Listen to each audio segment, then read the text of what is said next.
我，白灵，是一个眼神清澈的女大学生，但作为一名信奉科学与真理的医学生，我却拥有一项特殊的技能——白日梦。医学课太无聊了，白日梦带我玩点刺激的吧。白日梦收到，白日梦在入中。白灵凭借多年上课打盹经验，已经将白日梦开发成一个体验感超强的梦境游戏。白灵同学，白日梦设定这是一个有着恶灵精怪和超能人士的世界，而你是一名拥有超能力的灵师。现在就请开始体验刺激的大学生活吧。同学们，我们今天上化妆基础课，这是我们最先进的仿真模型，肌肉和皮肤触感与真人无异。那么谁能第一个上来为大体老师恢复安详的容颜？搞什么？第一天就学这个？哎，每年都要看这群菜鸟折腾，烦死了。没想到教室里也有灵。喂，你看得见我？你真的看得见我？算了，就假装看不见吧。别装了，你瞳孔焦距变了，你绝对看得见。10年了，终于有人能看见我了。聒噪，失言了。怎么着火了？是黑色的火。怎么回事？这不符合常理。本灵是小小的教训一下。可能是模型内部的储能材料泄漏，产生了特殊的化学燃烧现象。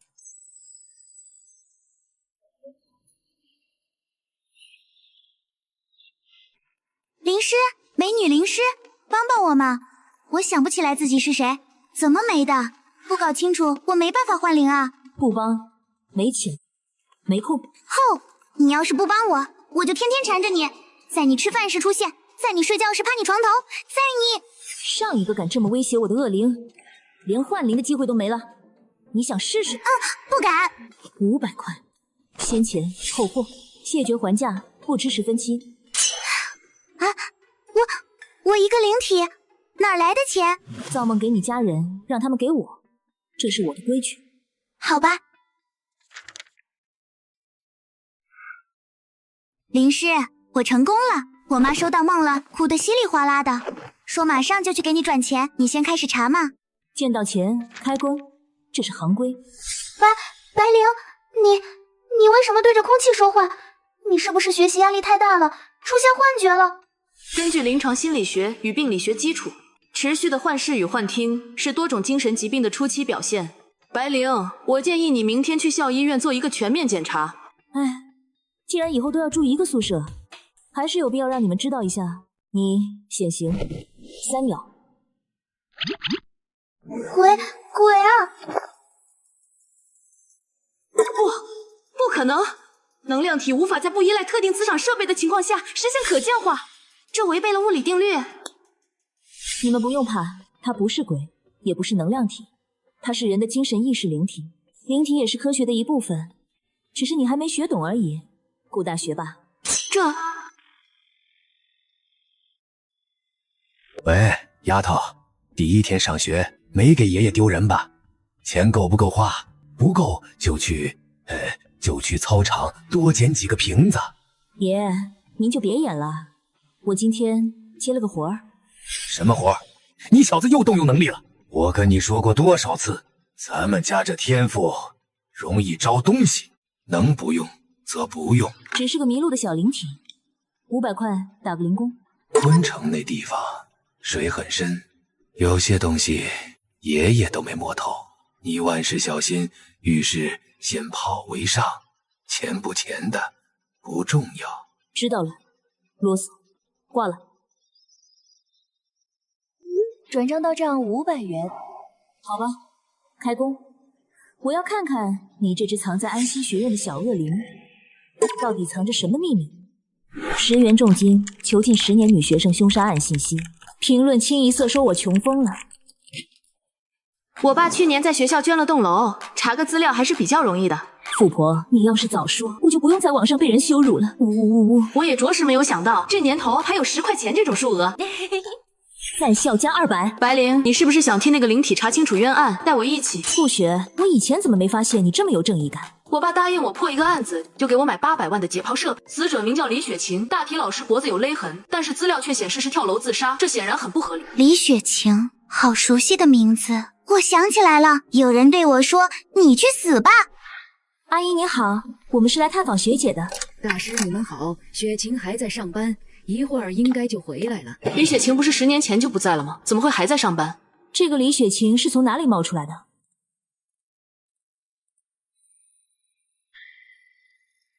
尊敬的神啊，血食已经奉上。妈，你去看看厨房炖的汤，我来招待他们吧。姐姐不在的这10年，我妈早就疯了。我是李雪婷，李雪晴的孪生姐妹。大师们跟雪晴一起吃饭吧。还要继续装疯卖傻吗？这肉汤我们可喝不起。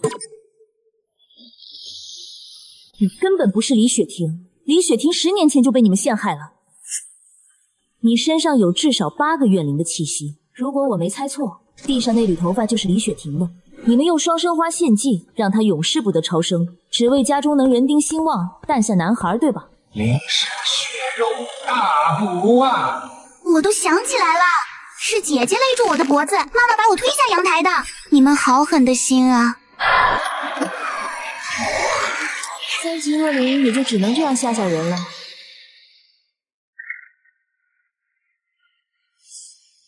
双生花去1留1，这种写法你们从哪里得知的？当年爸爸有了私生子，妈妈在方氏蛊惑下要杀姐姐，她以为那样爸爸就会回头，我没办法，我想活命。我跟姐姐调换了衣服，改变了说话方式，连妈妈都分不出来我们。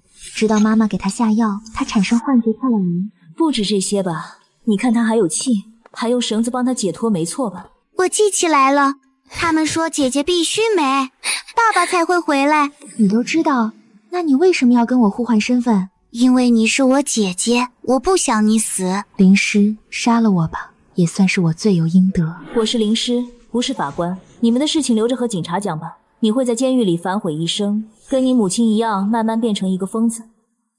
祝你好运。这么刺激的事情，你们竟然不带上我！就你一个解剖课都能晕倒的选手，还想跟着查案？可我要推销兽医啊！我家兽医能召唤灵体，让他们荣登极乐。真的吗？你不好好去换灵，跑这来吓唬我室友干嘛？我跟黑白无双说我是你送下去的，他们说你之前给的金元宝是假的，害他们喝酒付不出钱，被追了好几条街，把我的幻灵排到54323号了。你这真是上坟烧报纸，糊弄鬼啊！这不是真的贵吗？行了行了，我烧点通行钱，早点送你去幻灵吧。之前答应给你家的钱，下辈子给吧。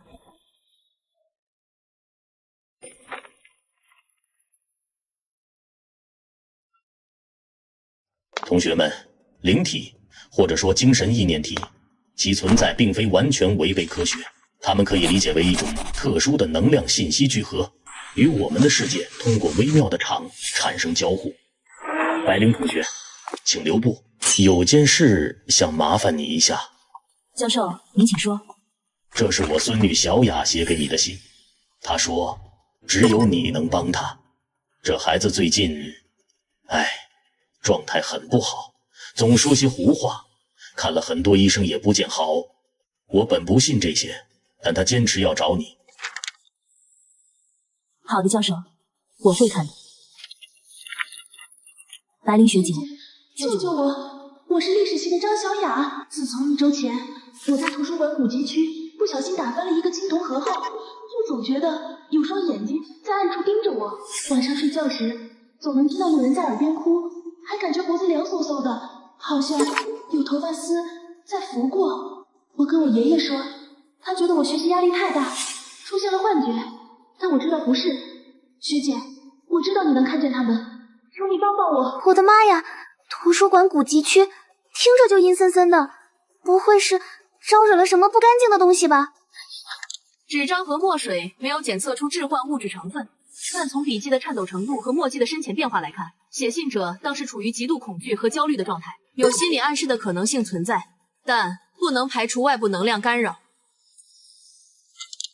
不是幻觉，信纸上残留着很淡的怨念气息，带着土腥味和古老的腐朽气，确实有个东西缠上他了。怎么样，顾大学霸王大小姐，这次要不要一起去见识一下？去，当然去。这次我带了我们家祖传的安神香，说不定能派上用场。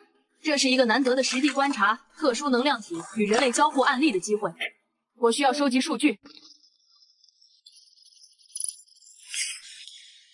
就是这里，那个盒子当时就放在这个架子上，我不小心碰掉了。阴气汇聚点，看来那盒子只是个容器，真正的东西早就被放出来了。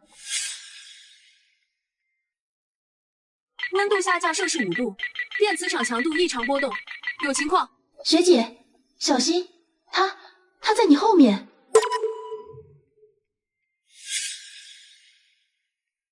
原来只是一个被困在古籍里的百年怨念。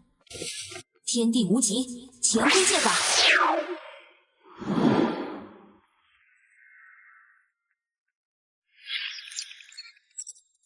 缠着你的就是这个，它本体很弱，主要是靠吸收你的恐惧气息存在。你越怕，它就越强。现在它已经被驱散了。这个你随身带着，能给你心理安慰。另外，平时多锻炼身体，增强体质。谢谢你，白灵学姐，我感觉好多了。昨晚终于睡了个好觉。白灵，这次收费多少？也是500吗？张教授给了个家传的礼物，很贵重。哇！陆大学霸，你的研究报告有素材了吗？初步数据非常有意思，虽然无法完全解释，但至少证明了在特定环境下存在无法用现有物理模型完美描述的信息能量扰动现象。这为我未来的研究提供了全新的方向。那下次再有这种事儿，是不是可以给顾雪的论文挂个第2作者什么的？看来这安心管理师的日常是注定消停不下来了。喂，你们快看！怎么了？我们学校论坛有个超火的帖子。如果是关于校园10大不可思议或者午夜阶梯传说之类的，可信度低于0.3%。不是啦，是直播。一个叫暗夜探险家的主播说今晚要直播探索我们学校的禁地——废弃的老图书馆。老图书馆，那地方常年不见阳光，确实很恐怖。从建筑结构学和环境心理学角度，年久失修、通风不良且充满负面传闻的空间，确实容易让人产生幻觉。但直播探险更像是哗众取宠的噱头。才不是呢！你们看评论区，好多人都说看过他直播后晚上就开始做噩梦，还有人声称看到影子了，热度超高。我们要不要也看看？说不定真有料。顾大学霸，有兴趣收集一下群体性暗示与潜在能量场关联的实时数据吗？有控制组的观察实验，具有一定的研究价值。我可以同步监测网络信号波动和评论区情绪关键词频率。家人们，看到我身后这栋楼了吗？昆城大学老图书馆封闭超过15年了，据说当年有个管理员在这里，没了。今晚我就带大家揭开他的秘密。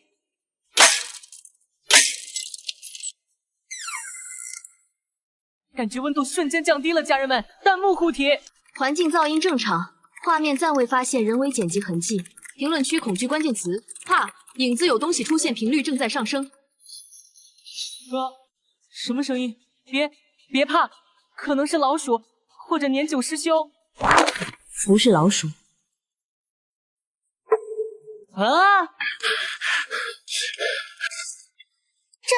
真有东西啊！信号中断前0.5秒，检测到短暂的异常电磁脉冲，无法排除设备故障，但巧合的概率不高。他们惹到东西了，而且那东西被惊扰了，得去看看。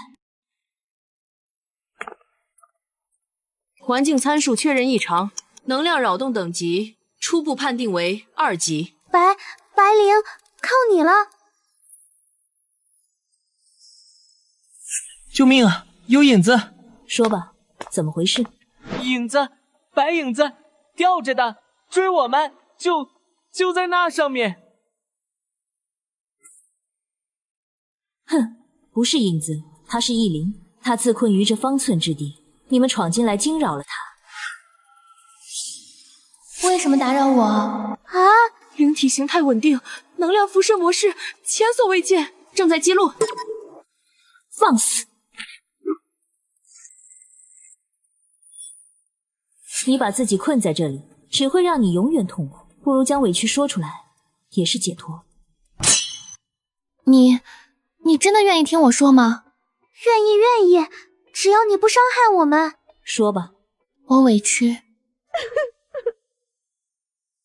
我懂你委屈，但现在你要和自己和解。我祝你散去执念，从此自由。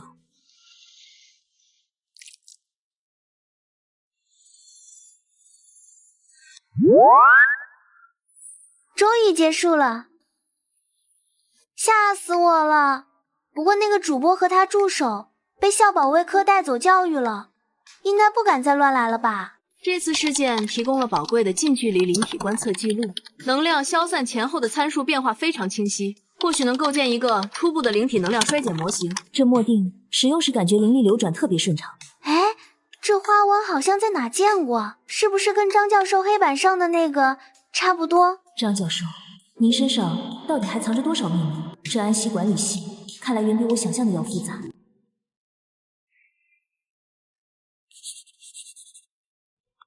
听说没，隔壁数学系的陈默就是那个以前成绩中游的，这次期中考试又拿了全系第一，简直是开挂了。何止是开挂，我听说他最近像变了个人，走路都带风，以前见到人都不敢抬头，现在眼神都透着一股说不出的傲气。气息浮躁，印堂隐有红光外现，不似自身运势，倒像是被什么东西强行催谷。你们说的陈默，他最近有没有什么特别的变化？比如佩戴了奇怪的饰品，或者行为异常？饰品没注意，不过他现在几乎机不离手，连吃饭都盯着手机，手指还经常在空中比划，像在操作什么看不见的东西。频繁操作移动设备，可能是沉迷新型应用程序，但从行为突变来看，不排除外部干预可能。会不会是被高科技鬼上身了？系统兑换过目不忘1小时，积分从我刚完成的任务里扣。兑换成功，积分扣除。检测到高价值目标，白领。新任务，获取白领1缕头发。奖励，顶级悟性体验卡。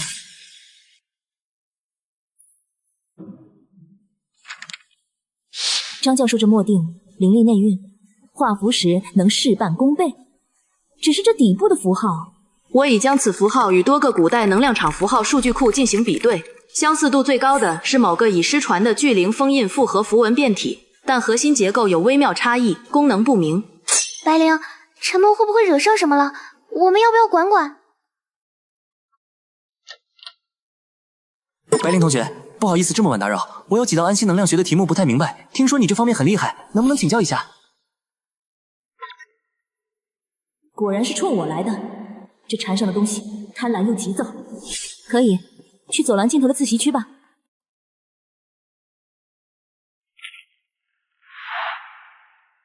原来是域外心魔的一种，以代码为形，以贪念为实，诱人堕落，最终吸干宿主所有潜力与气运。怪不得他进步神速，却气息虚浮。检测到高品质灵力源，捕获吞噬可获巨大能量。你这系统任务奖励不好拿吧？用自身前途和气运换来的虚名，值得吗？你怎么知道？不是传统鬼物，是个更麻烦的东西，叫噬运系统，以宿主愿望为诱饵，实则吞噬其根本。高维意识能量体能以程序化形式存在，并与低维生物交互，这挑战了现有认知，需要记录分析。那怎么办？能除掉吗？陈默会不会有危险？系统已与他魂魄短暂绑定，强行剥离会伤及根本，需让他自己意识到问题，主动放弃才行。我需要绘制一道清新灵性符，辅以这墨定的安定之力，或许能暂时屏蔽系统对他的干扰，让他清醒片刻。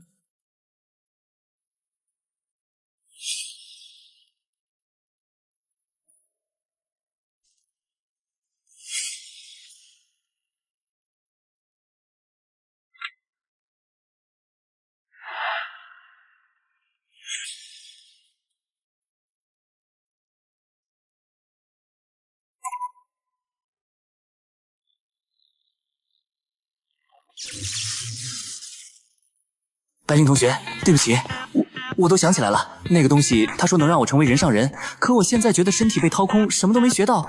他吸食的是你的潜力和未来运气，现在回头还来得及。我该怎么摆脱他？他好像还在我脑子里。贴身佩戴，固守本心。不再依赖他完成任务。当你真正依靠自己努力时，他自会因无良而衰弱。之后，我再想办法帮你彻底清除。哇！论坛上说，数学系的陈默主动找老师承认近期状态不好，申请缓考并从头补基础。评论都说他很有勇气呢。陈默身上的异常能量场毒素，在他接过符箓后显著降低。信念选择影响能量依附体强度，这个案例支持了我的假设。那个系统背后恐怕不简单，像是被批量制造出来的。张教授，这墨定以及这所学校里隐藏的秘密，看来比想象中更深。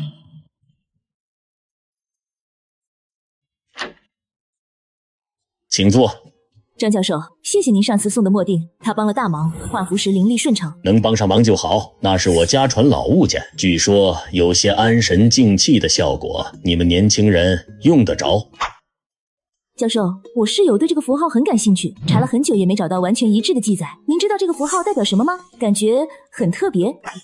这个，据我祖父说，这是祖上一位精通图印的先辈留下的标记，代表守护与契约。具体含义年代久远，我也不是很清楚了。怎么，有什么问题吗？没什么，只是好奇，觉得这符号的结构和您课上讲的某些古老能量场符号有些神似。符号学博大精深，白灵，你天赋很好，但切记，力量之道在于明心见性，而非一味求强。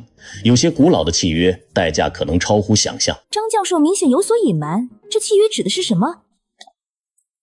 守护与契约听起来好玄乎，张教授人那么好，应该不会有什么问题吧？根据微表情分析数据库，张教授在回答关于符号含义时，有轻微的视线回避和语义模糊，存在隐瞒或保留真相的高概率。结合契约一词，我怀疑这墨定可能不仅是工具，更是某个古老协议的信物或钥匙。和我想法一致，而且我总觉得陈默身上的那个系统和这墨定背后的秘密可能存在某种关联，他们都涉及契约和能量交换。白灵同学，不好了，他好像发疯了。冷静点，说清楚。我按你说的，不依赖他，努力学习。一开始他确实变弱了，但刚才我在图书馆自习，他突然在我脑子里尖叫，说检测到高优先级威胁，任务更新，要我不惜一切代价获取你身上的核心能量源，否则就要彻底吞噬我的意识。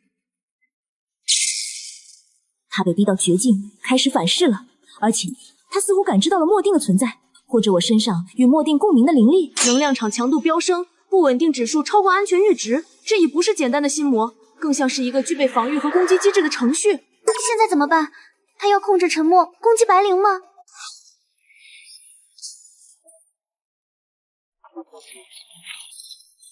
目标锁定，高价值能量源，夺取，必须夺取。你以为强行控制宿主就能得逞吗？离开他的身体。宿主只是载体，任务优先，清除威胁。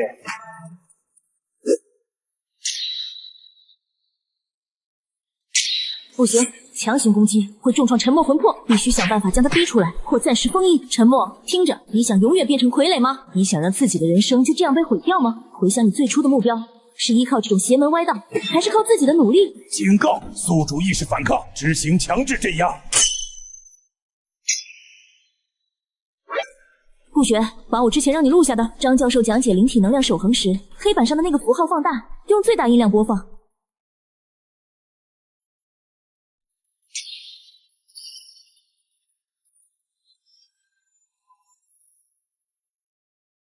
检测到古老协议，防火墙，冲突，错误。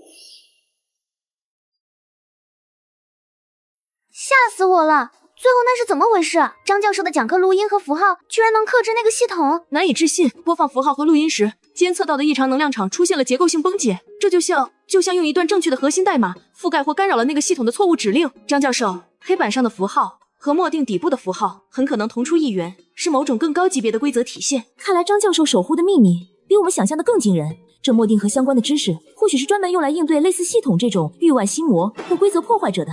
那个契约可能就是守护平衡的契约。所以张教授不是普通人，他是守护者，很有可能。而且那个系统在崩溃前提到了批量制造，我担心沉默的遭遇绝非个例，可能已经有更多类似的系统以各种形式潜入了校园，甚至更广阔的世界。张教授，您到底在守护什么？这些批量出现的系统背后又隐藏着怎样的势力？昆城大学这所看似普通的大学，已然成为了一个巨大漩涡的中心。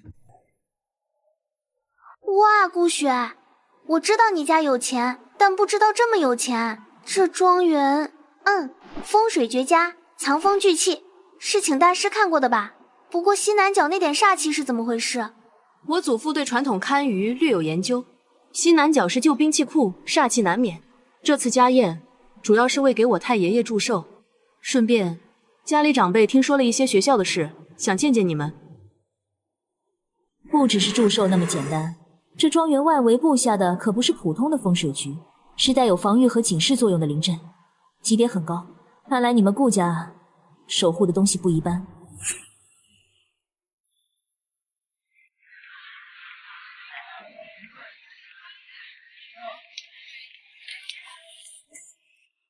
丫头，你怎么跑这儿来了？默默，你不是说今晚社团有活动吗？爷爷，您怎么在这？哈哈哈，老白、老王，看来咱们3家的小辈缘分不浅，竟是室友。都别站着了，过来坐。这是怎么回事？我也不知道。小雪都跟我说了，昆大近来超凡事件频发，你们处理的不错。尤其是白灵丫头，胆大心细，颇有你爷爷当年的风范呢。都是爷爷教的好。顾老哥过奖了，这丫头就是瞎猫碰上死耗子。乖孙，你没把咱家那件压箱底的百灵朝凤汉服穿来吧？爷爷，那是给有缘人准备的，我怎么会穿来参加宴会？好了，闲话少叙。今天借我寿辰把你们聚到一起，是因为昆城的气越来越乱了。灵脉异动，怨灵滋生，背后恐怕有人在搞鬼。我们这些老家伙不能再袖手旁观了。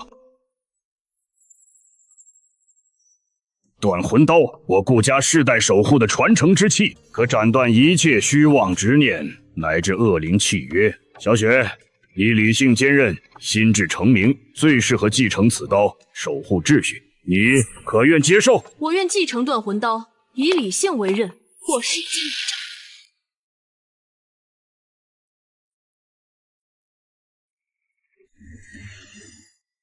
阴绣，王家秘传，以灵为线，以魂为引，可沟通阴阳，绣魂补魄，亦可织就罗网，困灵锁魂。默默，你心思纯净，共情之力强，阴绣之力在你手中，方能显其守护之真意。你可愿继承？我愿意。虽然我怕鬼，但我不想只是被保护，我要用这力量帮助那些像小优一样迷惘的灵体。丫头，看到了吗？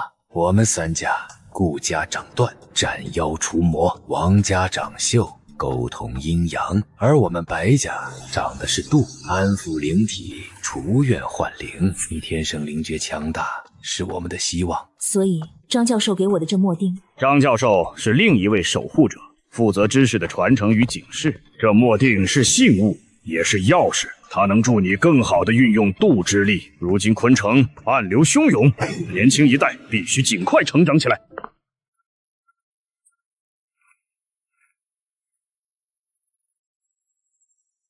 我感觉能听到很多细微的声音，是那些花草树木，还有这座山的呼吸。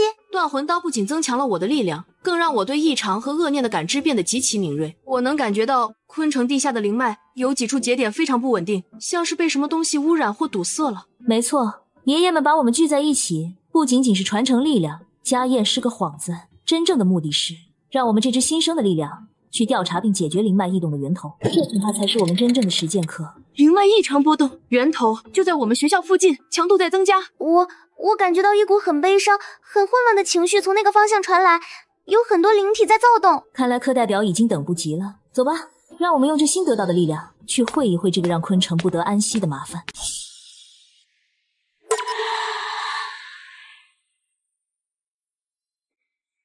灵脉节点的污秽能量吸引了大量无主灵体，它们正在被强制融合。这个聚合体的核心就是污染的源头。我能感觉到它们好痛苦，好混乱，像是有无数根针在扎我的脑袋。木木，用你的阴秀之力尝试安抚分离那些外围的弱小灵体。顾璇，找出核心，用你的断魂刀斩断他们之间的愿力链接，我来正面吸引他的注意力。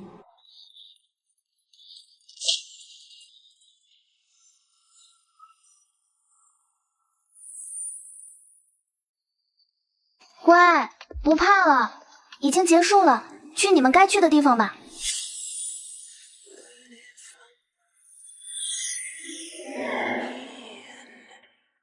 找到了，东南偏下15柱角，那个不断闪烁的暗红色光点，是他在强行粘合所有灵体。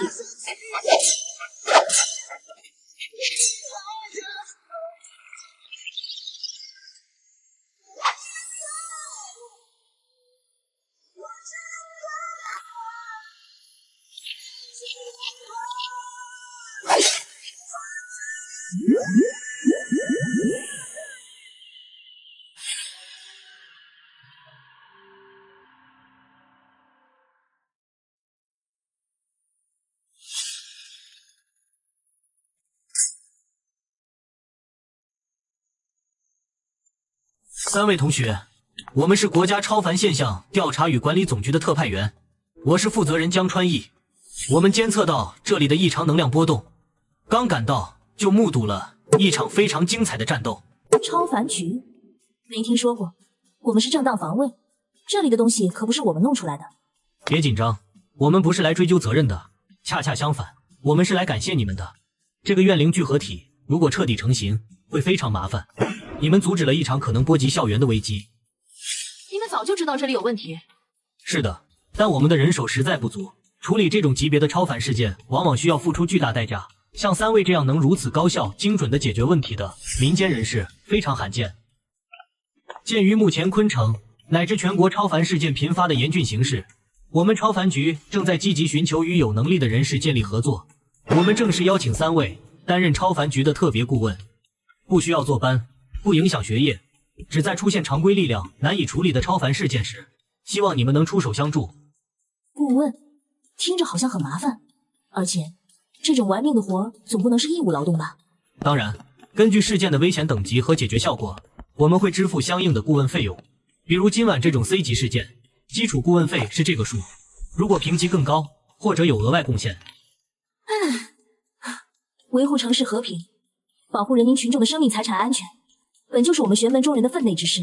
既然国家需要，我们又恰好有那么一点点能力，这个顾问我们当了。我们可以合作，但需要有知情权和自主行动权。能帮到人，还有钱拿，好像还不错。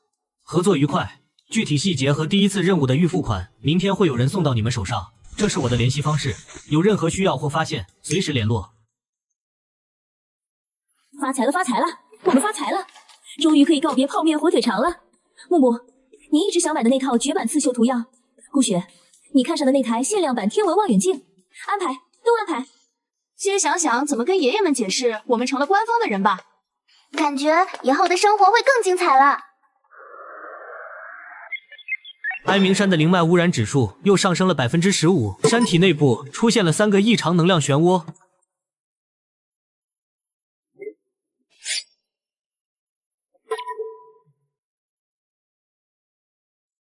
这地方的怨气浓得化不开，空气中都带着血腥味，看来今天是块硬骨头。这么浓郁的阴气，倒是养蛊的好地方。可惜里面的小家伙们都被污染了，变得暴躁不堪。山势如断井，怨气聚而不散，此乃大凶之兆。今日此行，凶险异常。这位是孟苗，苗疆蛊术的正统传人，擅长应对各种毒瘴虫蛊。这位是杨小贤，民俗专家，精通风水。今日行动需倚重各位所长。土地在哭泣，我听到很多痛苦的声音。这片土地正在承受巨大的折磨。我们已进入瘴气范围，此处的阴气足以扰乱心智，大家务必守住心神，切勿被幻象所惑。让我来。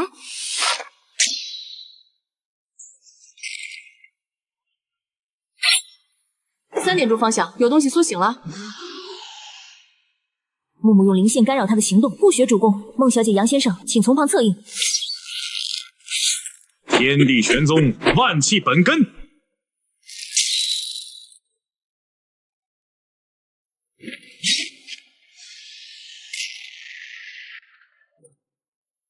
污染源就在里面，能量读数已经爆表，这个裂隙正在不断扩大。来都来了，总不能空手而归。今日就要看看到底是什么东西在作祟。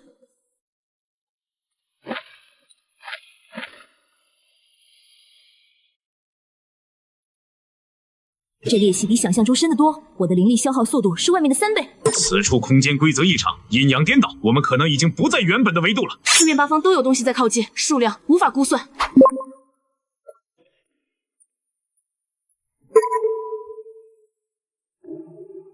他们在哭，成千上万的灵魂被囚禁在这些树里，好痛苦。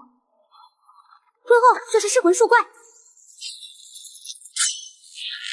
小心，这些树根能吞噬灵力。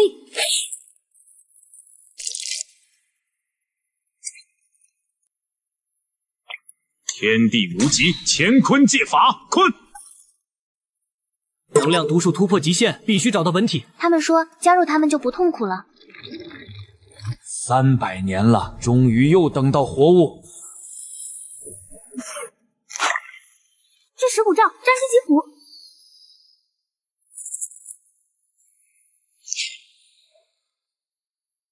木木，醒过来！灵力快要见底了，阵法要崩溃了。成为我新的养料吧。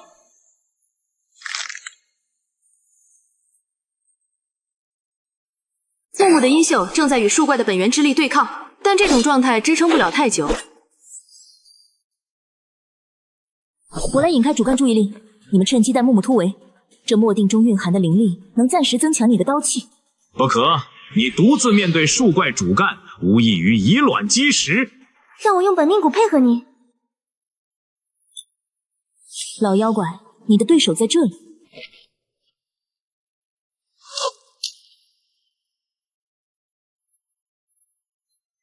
他这样撑不过时息，我们必须尽快想办法。树怪的能量核心正在向白灵方向移动，这是个机会。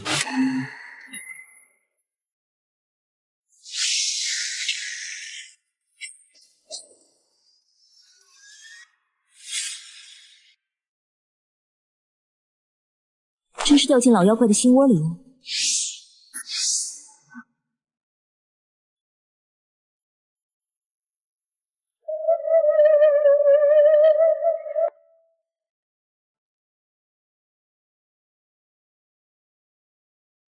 多么甜美的记忆，让他们永远陪着你吧。放弃抵抗，成为我的一部分。就这点蛊惑人心的本事？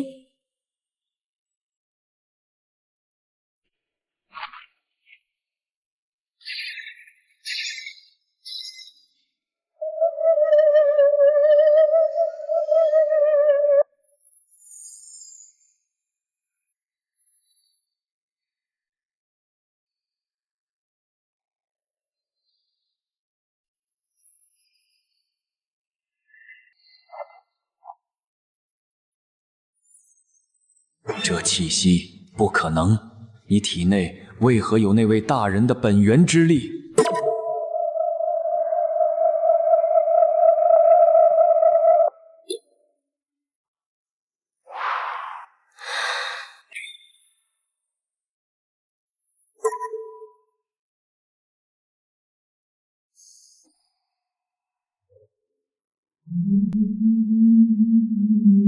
不好！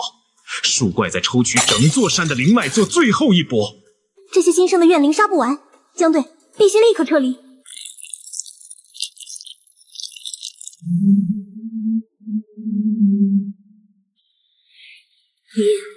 你早就知道。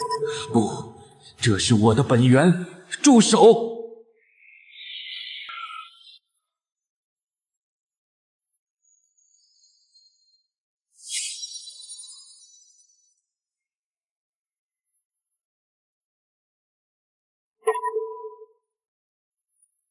他的魂魄在消散，必须立刻稳住灵台。快，用定魂阵护住他的心脉。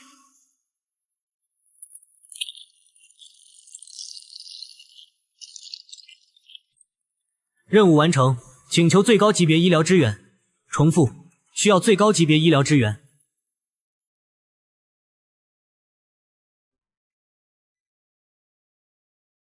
该来的终究还是来了。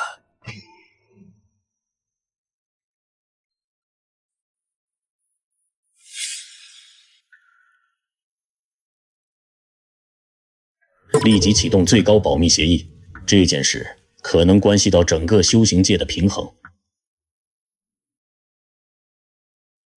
我昏迷了多久？3天了，白灵，你吓死我们了！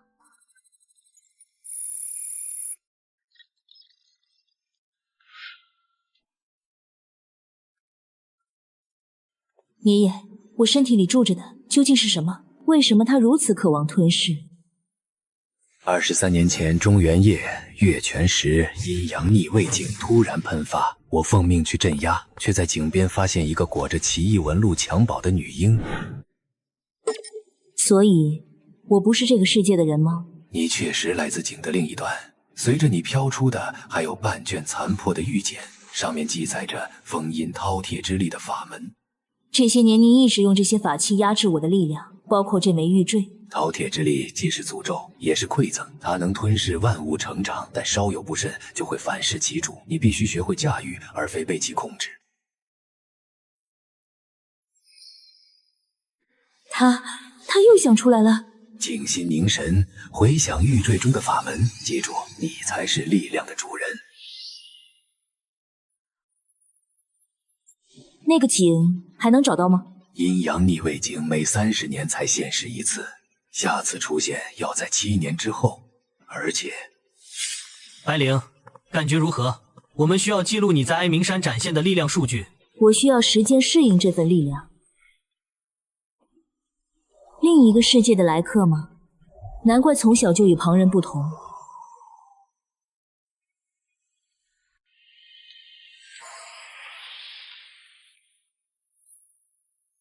能量波动趋于稳定，但峰值远超数据库记录。这种性质的灵力闻所未闻。白灵同学在哀鸣山展现的力量已经引起了最高层的关注。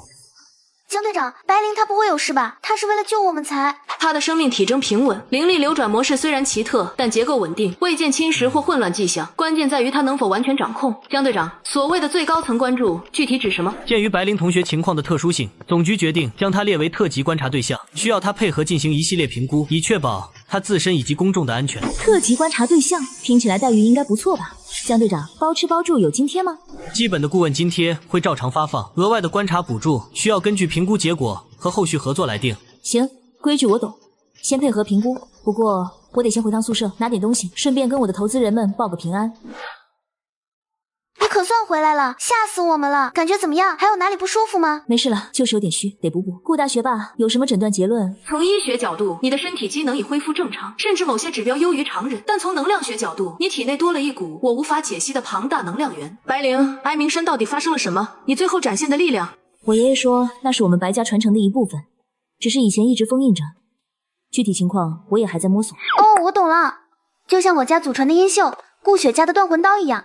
白灵，你原来也有隐藏的家族神器啊？差不多吧。对了，超凡局的顾问费第一笔到账了，数额可观。晚上我请客，火锅怎么样？庆祝咱们小队首次官方任务，勉强算是成功吧。数据记录和样本分析对研究很有价值，不过白灵，官方不会轻易放任不可控的力量，接下来的评估你需要谨慎。我知道，走一步看一步吧。对，它的灵力属性包容性极强，甚至能模拟出部分我们已知的各类能量特征，但核心本质无法解析。数据库里没有匹配项，精神屏障坚不可摧，我们的探测无法深入分毫。这不像自然觉醒的力量，更像某种古老的传承或契约。饕餮之力，吞噬和模拟的特性，看来是藏不住，但核心本源绝不能暴露，得给他们一个合理的解释。爷爷说的白家传承是个不错的幌子，但需要细节支撑。张教授他或许知道更多。评估结果很惊人，白灵，你的力量层级和潜力远超我们之前的预估。总局希望与你建立更深入的合作关系，但前提是我们需要更多的了解。江队长，我可以配合，但我也有条件。第一，我的室友顾雪和王木木必须参与后续的相关任务，我们是一个团队。第二，关于我的力量来源涉及家族秘辛，我有权保留部分隐私，我只能告诉你，它与古老的契约有关，旨在守护平衡，而非破坏。你的团队可以保留，至于力量来源，我们需要一个基本的信任基础，至少我们需要确保它不会失控。失控？如果我会失控，在哀鸣山被树怪拖走的时候就已经失控。控制力量是我的必修课，不劳费心。相反，江队长，你们超凡局数据库里关于类似系统、域外星魔以及某些古老契约和符号的记录，是不是应该对我开放一部分？毕竟我们现在是合作伙伴。你指的是什么符号？比如这个张教授给的墨定上的，还有哀鸣山树怪临死前似乎也对这个符号反应剧烈。这件事我需要向上级汇报。白灵，你卷入的事情可能比想象中更深，这个符号牵扯很大。张教授，白灵啊，身体都恢复了，听说你们这次任务很惊险。托教授的福，还好，多亏了您给的墨定，关键时刻帮了大忙。教授，关于墨定底部的符号。哦，你对那个符号有新的发现？在哀鸣山，那个树怪看到这个符号的力量时，表现得很恐惧，他似乎认得这个符号。古老的符号总会吸引古老存在的注意，白灵有些知识，知道的太早并非好事。等你真正需要的时候，答案自会出现。先把基础打牢，把眼前的路走稳。记住，无论力量为何，守住本心才是根本。张教授果然知道些什么，他在警告我，又在提醒我。超凡局神秘的符号，饕餮之力，阴阳逆位境，所有的线索似乎都指向一个更庞大的谜团。昆城大学果然是漩涡的中心。白灵，超凡局那边真的没问题吗？还有张教授，他说话好像总是高深莫测的。江川义对符号的反应说明，超凡局高层知晓其含义，并且重视程度极高。张教授的态度则表明，他可能处于一个引导而非直接干预的位置。白灵，你现在是多方关注的焦点。我知道力量觉醒是福是祸还不知道，但麻烦肯定是接踵而至了。不过既然躲不掉，那就面对吧。反正我们现在是官方认证的特别顾问，有今天拿，还有权限可以挖点秘密出来，以后的日子恐怕会更精彩。数据收集和分析的范围可以扩大了，这符合我的研究需求。对，我们是一个团队，管他什么神秘符号，我们一起扛。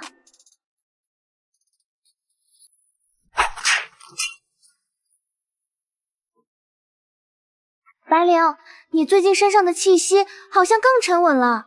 那天在医疗中心到底发生了什么？能量读数趋于稳定，但峰值隐匿性更强。官方数据库里关于你那种力量波形的记录依旧为零。爷爷说，我们白家的力量本就源于平衡，至于详情，等合适的时机吧。先专注训练，江队看着呢。训练暂停，有个情况需要告知你们，最近昆城多地监测到异常的井喷现象。井喷是指能量异常涌出，类似哀鸣山那种？不完全是。哀鸣山是污染导致的灵脉淤塞爆发，而最近的迹象更接近某种古老记录中提到的阴阳逆乱井即将开启的征兆，能量性质更加原始，也更混乱。阴阳逆乱井，江队，相关记录我能查看吗？这就是接下来要带你们去的地方，守夜人档案库对你们部分开放。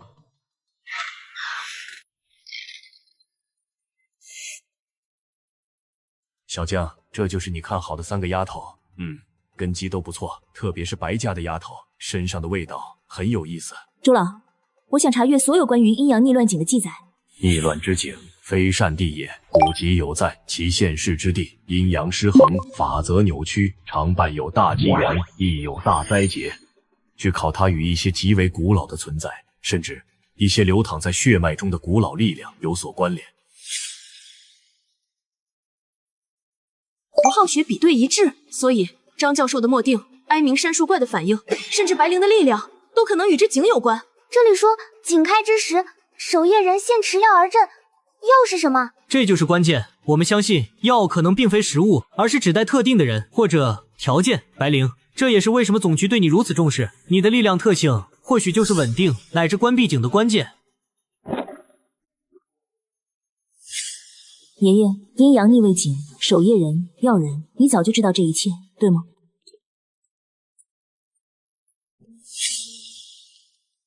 白灵、郭雪、王木木尔等近日所为已通过初步考验，然欲承守夜人之责，需明信见性，指自身为何而战。我为探寻世间真理与秩序而战，理性之刃，当破一切虚妄迷障。我为守护那些微小的善意与安宁而战，阴阳有序，魂灵亦是归处。我为平衡而战，吞噬与守护皆在一念之间。我即是我，力量的主人，而非奴隶。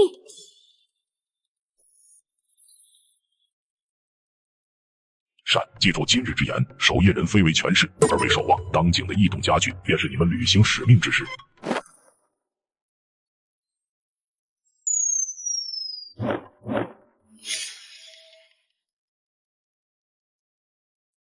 感觉像做梦一样，我们真的成了守夜人。权限提升意味着能接触更多核心信息，也意味着更大的责任。白灵，关于井和你的力量，我知道一切都不是巧合。阴阳逆乱境或许不仅关乎昆城的安危，也关系到我自身的谜题。我们需要更快的成长，也需要主动去探寻真相。同意，信息是决策的基础。我们一起。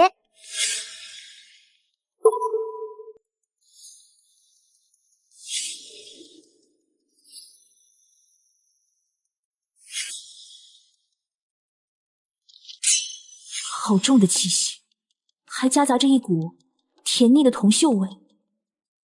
能量场异常混乱，正常的生意场所不该如此。根据守夜人档案库记载，这种气息很像一种失传的灵术。子母敛财局，我感觉里面的阴锈都在发烫，这店肯定有问题。三位姑娘，想看点什么？小店刚收来一批不错的玉器。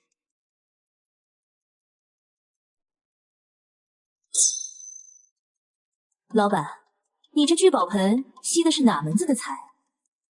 小姑娘，话可不能乱说。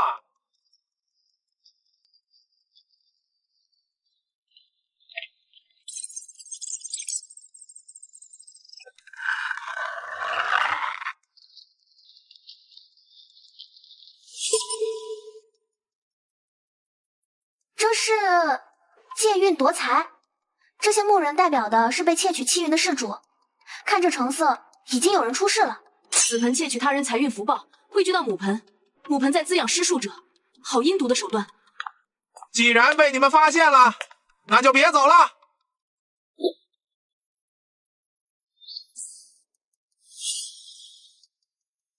暮雪，破他母盆阵眼。木木，用阴秀护住那些事主的生辰木人。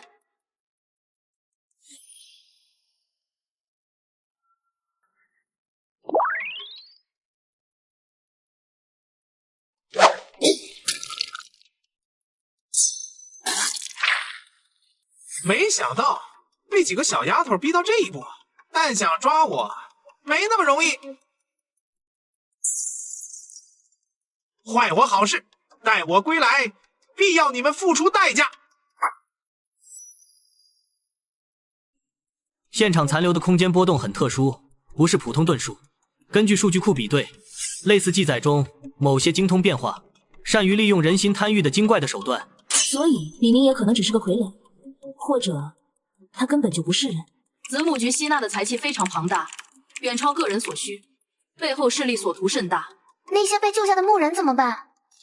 会安排秘密救治，尽可能挽回他们的气运。当务之急是查明李明野的真实身份和下落，还有他背后的势力。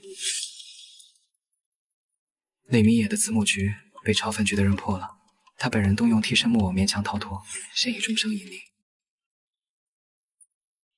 白灵同学，你的玉坠很特别。张学姐，抱歉，我刚刚说什么了？要迟到了。3天内，校园发生7起认错人事件，监控显示当事人都有短暂的行为异常。我感觉到校园里多了股违和感，就像有人披着不合身的外衣在走动。每次异常出现，玉坠都会发烫，这不是普通的恶作剧。听说你们最近压力很大，老师特意来看看。张老师，您上周扭伤的右脚好了？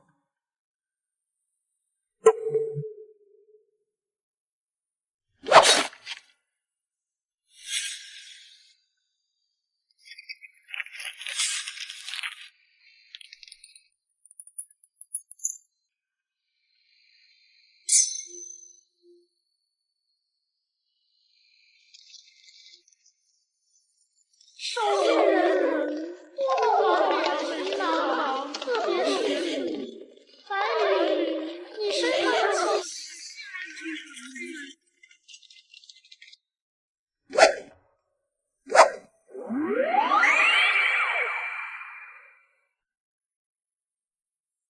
3点钟方向，楼梯间。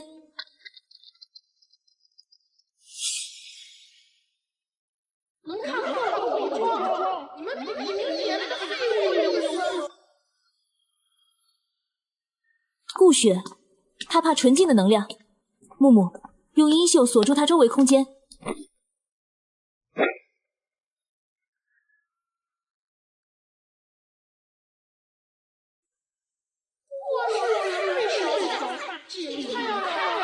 到时候会有更多同乡来找你们玩，特别是你。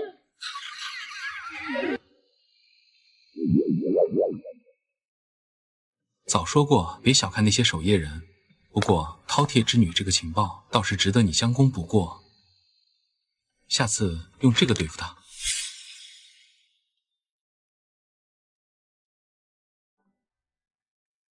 若有一日你压制不住，便让他带你回家。爷爷，你说的家到底在哪里？据现有数据交叉分析，阴阳逆乱井的波动周期正在缩短。李明野背后的势力，以及他口中的井那边的大人，目标显然是你。白灵，你的身世是解开一切的关键。我昨晚用阴袖尝试感应了一下，关于井，我感觉到很悲伤，但又很温暖的气息，很矛盾。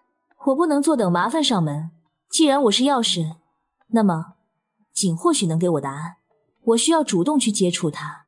太危险了，我们对井的了解太少，所以需要准备。明天我们去拜访张教授，他给我的墨定一定知道些什么。阴阳逆乱井并非简单的通道，它是界限，是节点，亦是裂缝。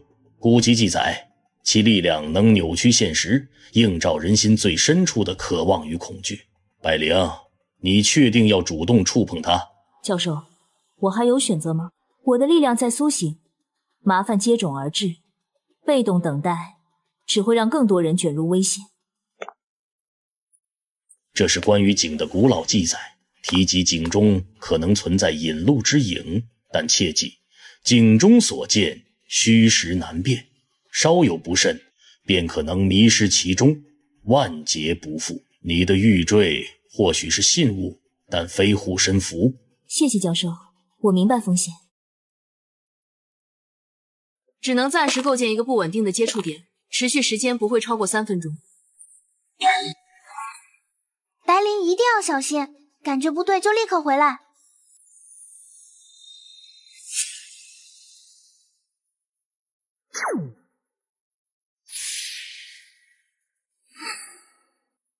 你来了，我的孩子。你是谁？时间不多了，门将再开，他们在寻找你。回家之路在镜的彼端，记住，平衡才是关键。快走，未到时候，保护好玉坠。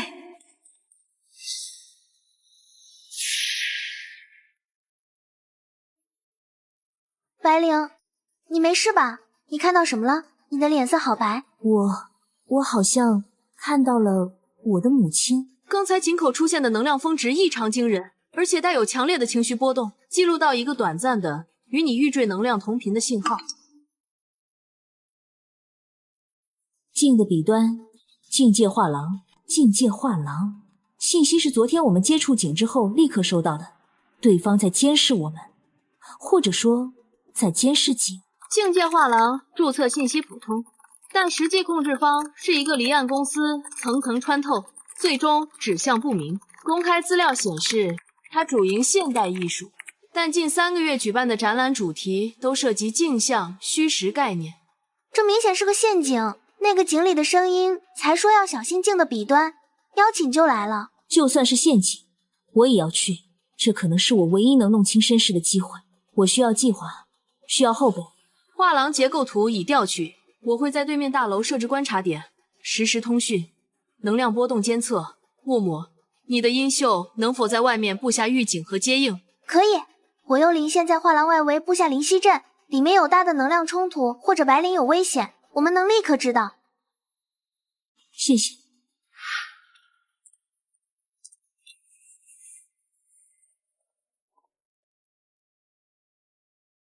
是白灵小姐吗？请随我来，主人在静室等您。白灵，注意，你周围的能量场在变化，有微弱的空间扭曲迹象，保持通讯畅通。你来了，孩子，我终于等到你了。你是谁？为什么引我来这里？来，坐。我是你可以信任的人，或者说，我是与你母亲有关的人。你可以叫我影。我母亲？她在哪里？她为了守护门，留在了另一边。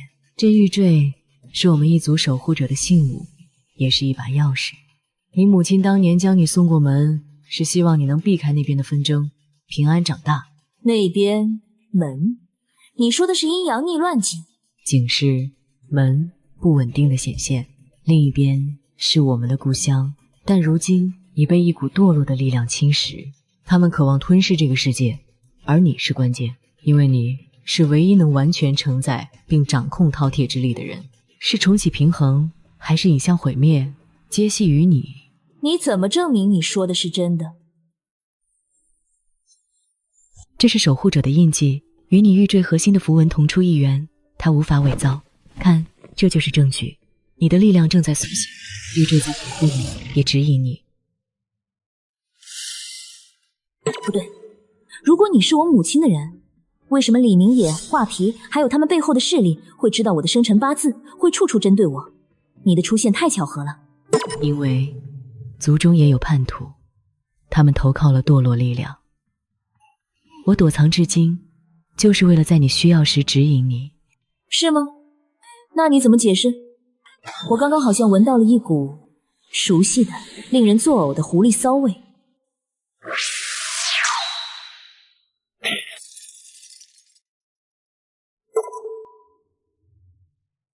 聪明的丫头，可惜还是嫩了点。赢，任务失败，撤。别想跑。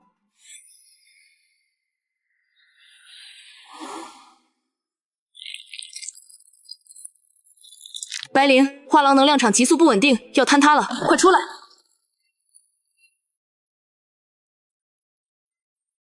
白灵，你没事吧？能量反应消失了，对方布置得很周密，而且他们似乎很了解你，甚至试图利用你对亲情的渴望。但他们暴露了一个关键，我母亲可能真的在门的另一边，而我的确是他们计划的关键。这个影无论真假都提供了线索，镜的彼端，下一次我不会再让他们轻易溜走。力量又失控了，白灵，你必须在情绪波动时学会控制它，而不是被它控制。饕餮之力是双刃剑。数据显示，当你想起画廊那个影的话时，能量输出会急剧增加300%，稳定性归零。他在刻意引导你的情绪。那个坏女人肯定是故意的。白灵，你别上当。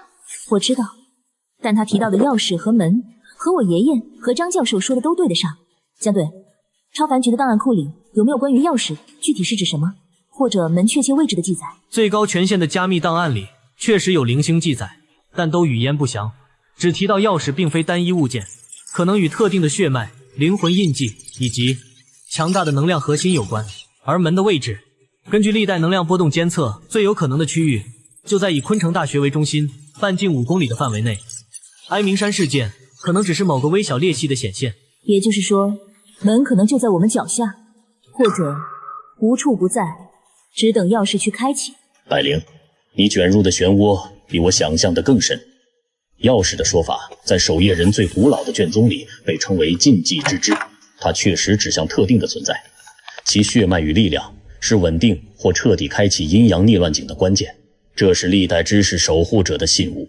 我现在告诉你的是，一旦泄露，可能会引来杀身之祸的密信。根据残缺记载，上古时期为了阻止某个灭世灾难，一位大能者将门的部分钥匙之力分散封印在了几个符合条件的血脉后裔体内，这些后裔被称为药之子。你的饕餮之力，那种近乎法则层面的吞噬与容纳特性，极有可能就是承载和融合钥匙碎片的容器。这或许能解释为什么你既是饕餮之女，又被认为是钥匙。所以我不是完整的钥匙，而是容器。那其他的钥匙碎片在哪里？不知道，可能早已湮灭，可能流落他处，也可能就在昆城以某种未知的形式存在着。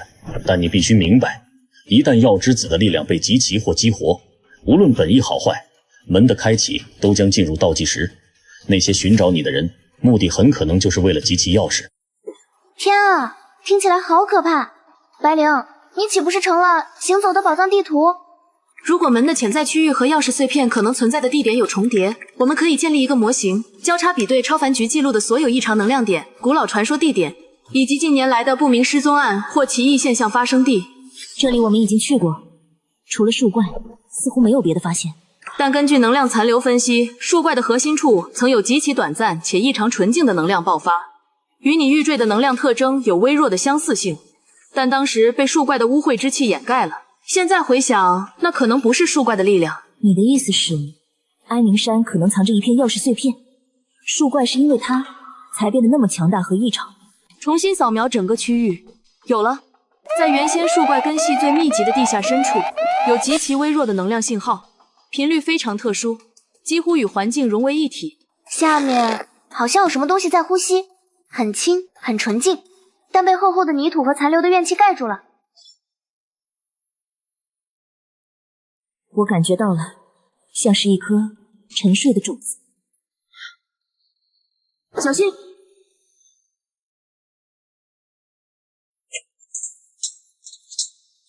果然来了，主人料事如神，就知道你们会回来寻找这被遗漏的碎片。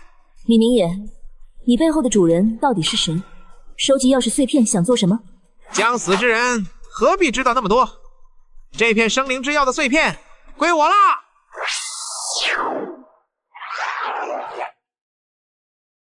他的力量增强了，还控制了本地精怪。木木，干扰那些精怪。白灵，想办法接触地下那个东西。好。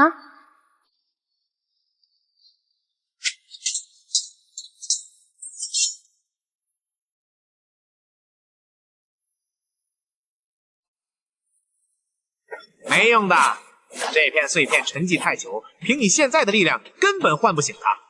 乖乖交出你体内的钥匙之力。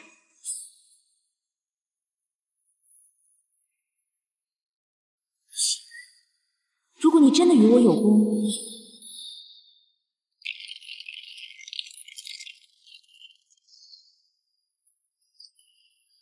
不可能！你怎么能？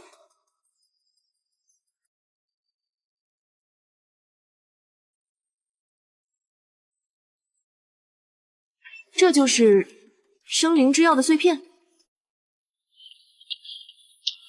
休想！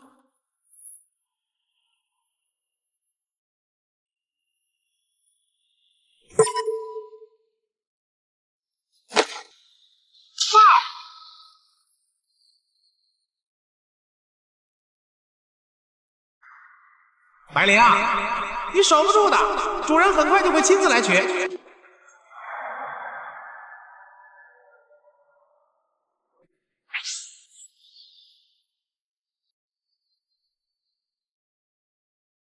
白灵，你没事吧？那个碎片钻进你的玉坠里了。他好像认主了。我们得快离开。李明也逃脱，他背后的主人很可能已经知道我们找到了第一块碎片，真正的麻烦恐怕要来了。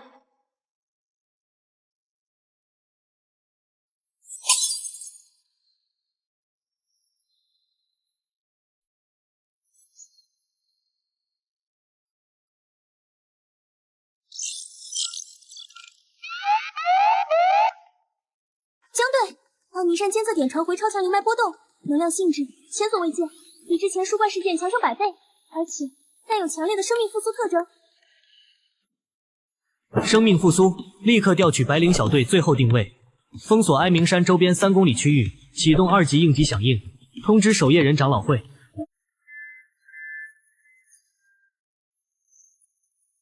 白灵，你们到底触动了什么？钥匙碎片已经开始汇聚了吗？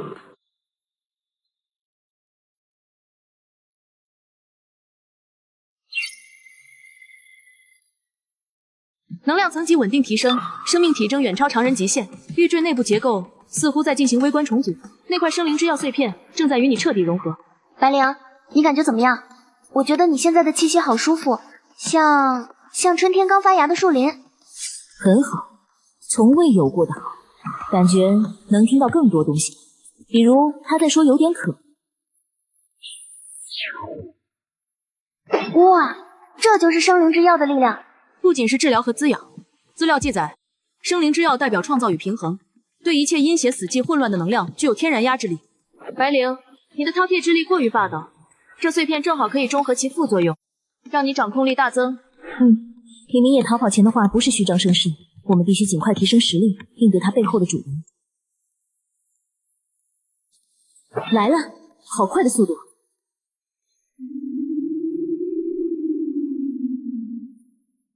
白灵，你窃取主人之物，罪该万死。主人法旨，交出钥匙碎片，否则血洗昆城大学。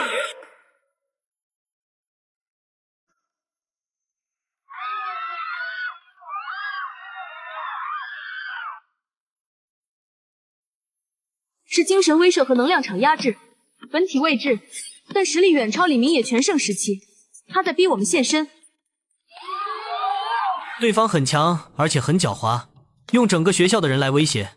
白灵，你们江队，疏散和防御交给你们，这是冲我来的，我来解决。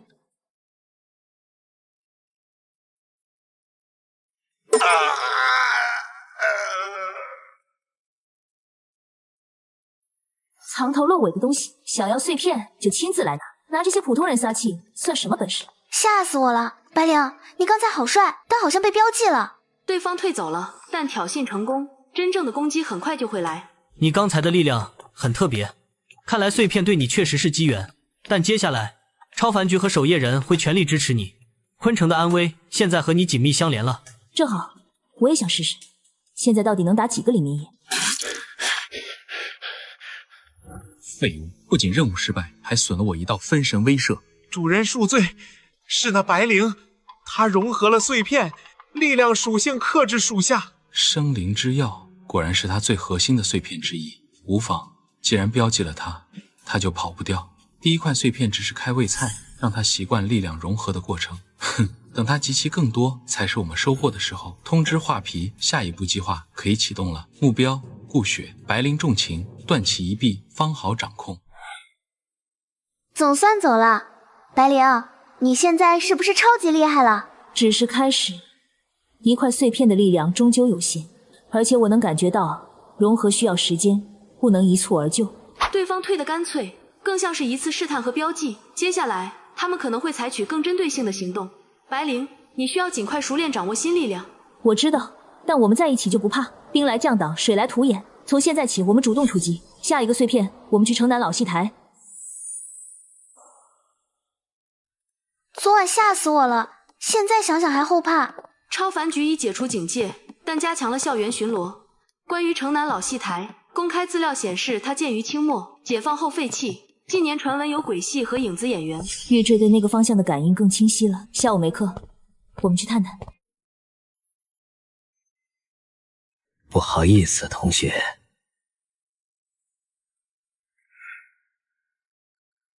这里怨气不重，但有种说不出的别扭感，好像空间是扭曲的。能量读数混乱，有微弱的空间重叠迹象。戏台本身像个舞台背景，真正的东西藏在后面。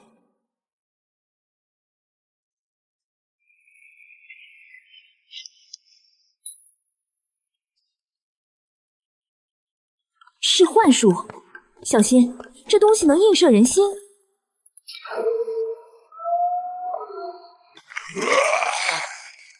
是画皮障眼法，故意在消耗我们。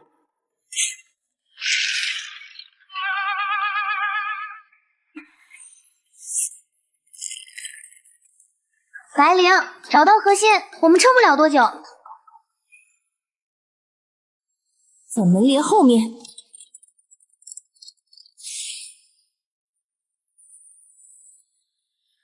顾雪、木木，跟上。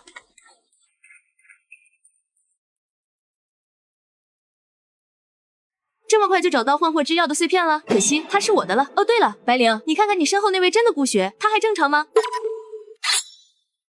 顾雪，你怎么了？是标记，画皮早就给顾雪下了套，他的目标一直是顾雪。木木，缠住顾雪，别伤她。顾雪，醒醒！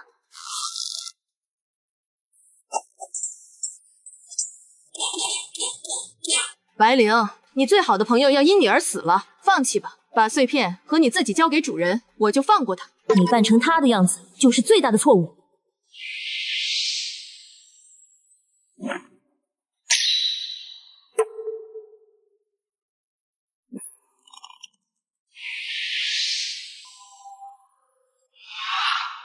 镇压。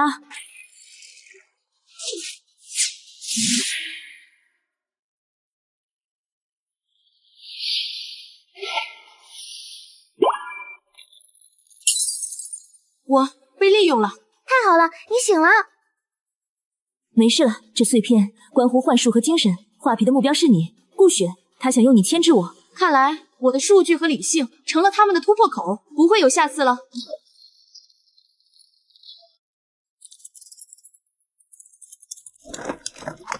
画皮太狡猾了，防不胜防。下次行动前，我们必须增加反侦查和互相检测环节。白灵，你能感应到类似的精神标记吗？可以，融合这块碎片后，对这类能量很敏感。你身上很干净了。特使，看来更大的风暴要来了。画皮的老巢在城北工厂，等特使走后，我们去端了他。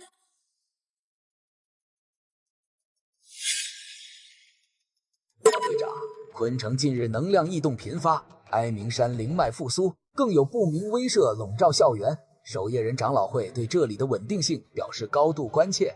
这位就是白灵同学，果然英雄出少年。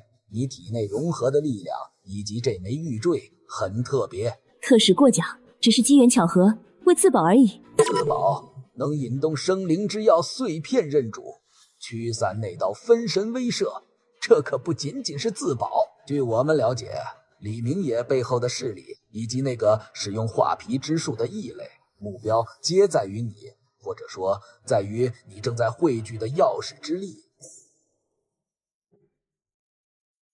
特使，白灵同学一直在积极配合我们。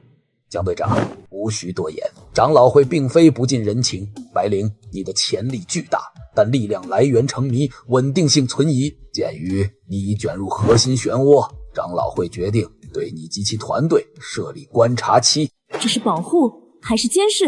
是必要的平衡，昆城乃至更大的平衡不容有失，希望你理解。当然，若表现良好，观察期后可考虑吸纳你进入守夜人核心序列，获取更多资源与知识，比如你感兴趣的那些古老秘密。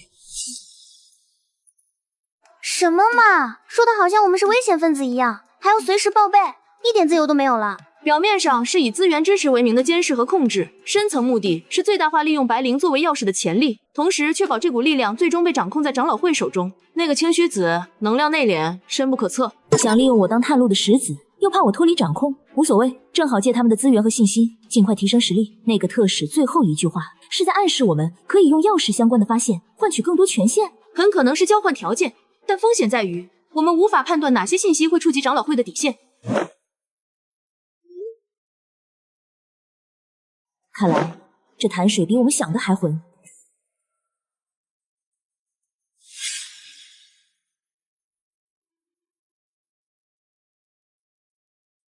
特使已按您的吩咐对白灵团队施加压力，不过画皮失守已打草惊蛇。不妨，压力之下才能让钥匙更快成长。画皮那个废物成事不足，通知下去，下一步把水搅得更浑些，让城南老戏台那边的东西动一动。是，那关于李明野背后那位，让他继续闹，我们需要白灵尽快集齐碎片，才能真正开启门，到时候才是我们收获之时。那个特使看着就不好惹，我们现在怎么办？信息不足，敌友难辨，当务之急是尽快提升实力。白灵，你对生灵之药的掌控，明天一早我们去城北。明天可是观察期刚开始，不是应该？就是要趁他们以为我们会蛰伏的时候动。我们这次直接断掉画皮的所有生路，从他口中得知对方的计划。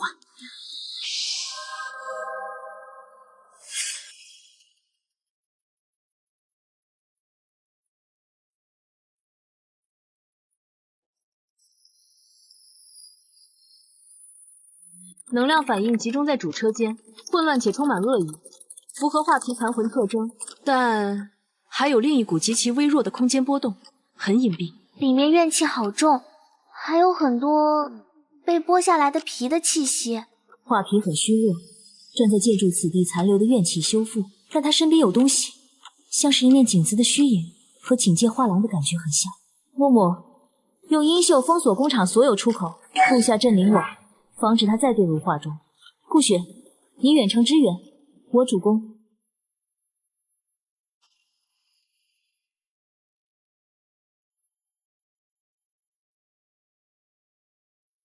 又是你们，阴魂不散，雕虫小技。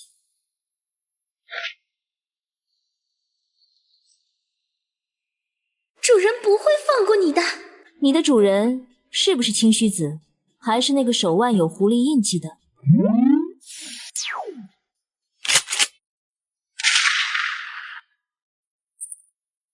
空间锚定成功，他跑不掉了。一起死吧！你不配。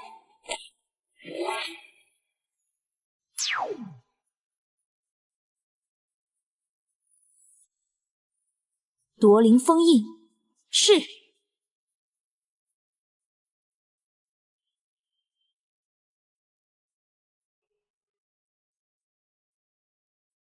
接近白灵，夺取钥匙，必要时可取其挚友性命为要挟。集其钥匙，非为毁灭，而为置换。当门开启，以此界为记，接引警戒降临，重塑乾坤。他们想用我们的世界替换掉所谓的警戒。白灵，你没事吧？画皮呢？灭了，但我得到了关键情报。清虚子有问题。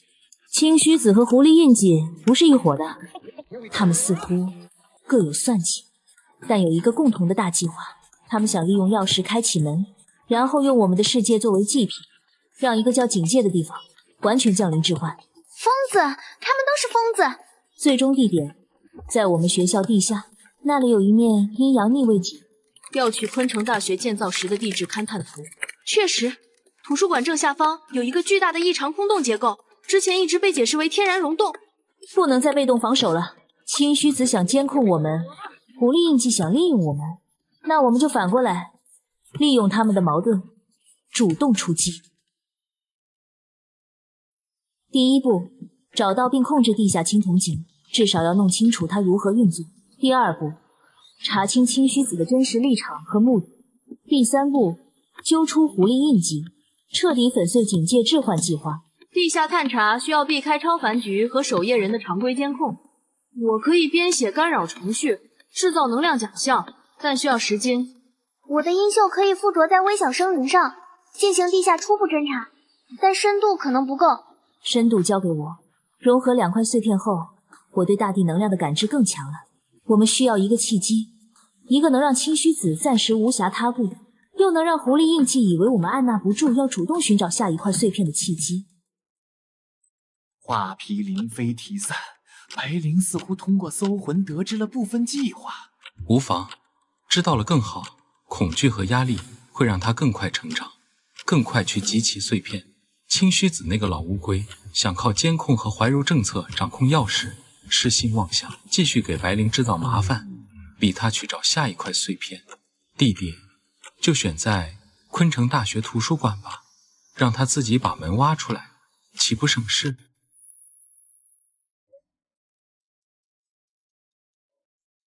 看，云儿来了，他们等不及了。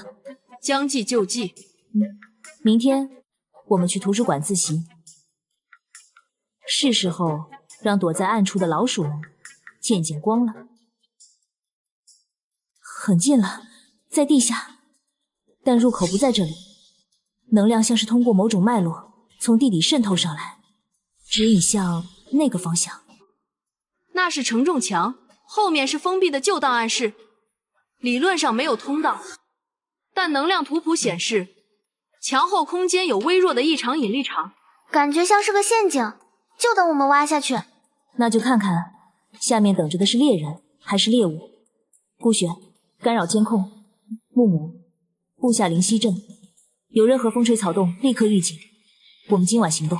监控干扰程序已就绪，能为我们争取半小时。地下信号会被屏蔽，通讯靠木木的灵犀阵。我已经在图书馆外围和那面墙附近布下了阵眼。白灵，青须子特使明日要听取你们的初步行动报告。另外，我查到一些关于青须子过去的零碎信息。他早年曾参与过一次对警戒裂缝的封印行动，但细节被列为最高机密。此人深不可测，务必小心。谢谢江队，我们自有分寸。青须子封印过警戒，这与胡印人的目的截然相反。他们绝非一路，这或许是我们的机会。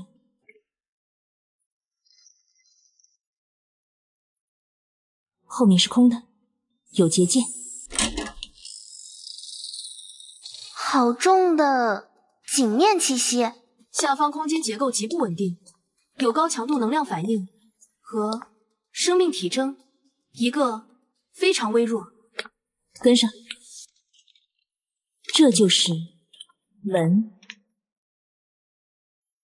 守护蛇后羿终于来了。你是谁？我乃景灵，被狐妖囚禁，以秘法侵蚀，欲强行打开置换通道。锁链能量与李明野、画皮同源，他在吸取警灵的力量，并扭曲通道性质。能救他吗？很强，但可以试试。警灵如何阻止置换？毁掉锁链，不过稳定，否则3日后月食狐妖墙强行启动，以昆城为祭品。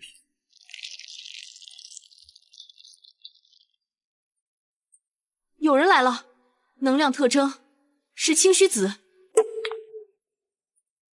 果然如此，老夫还是来晚一步。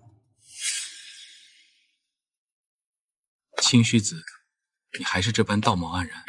当年你与我一同发现此景，你选择封印，而我看到了更大的可能，警戒才是永恒。痴心妄想，以亿万生灵为代价的永恒是魔道。成王败寇，如今景星将被侵蚀殆尽，置换不可阻挡。白灵，你不如与我合作，新世界有你一席之地。特使，你的选择是什么？继续观望，还是联手阻止这个疯子？老夫职责守护此界平衡。狐妖，你的闹剧该结束了。白灵，老夫暂时禁锢他，你速用钥匙之力净化锁链，这是唯一救景灵、阻置换的机会。帮我护法。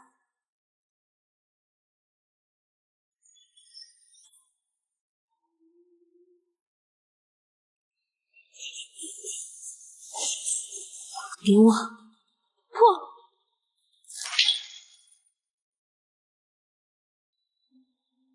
谢谢你，守护者后羿。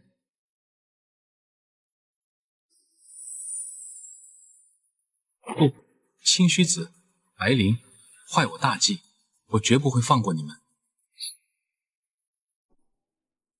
你做到了，不愧是白家的后裔。你认识我爷爷？此事暂且不提。景灵，置换计划是否已终止？邪法已破，核心已稳，强行置换已不可能。但狐妖本体未灭，他定然不会善罢甘休。且此景一经侵蚀，需长时间温养，方能恢复完全。月食之夜，尔等仍需警惕。老夫会加派人手守护此地。白灵，今日之功，长老会自会记下。关于钥匙与你的身世，待此间事了，或许该让你知道更多了。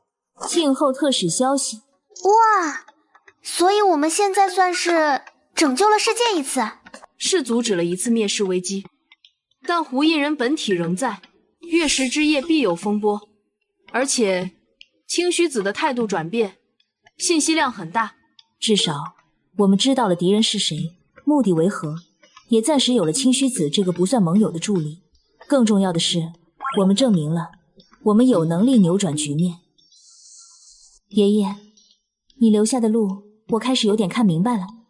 接下来就是找到剩下的碎片，然后把那些躲在暗处的家伙一个个揪出来。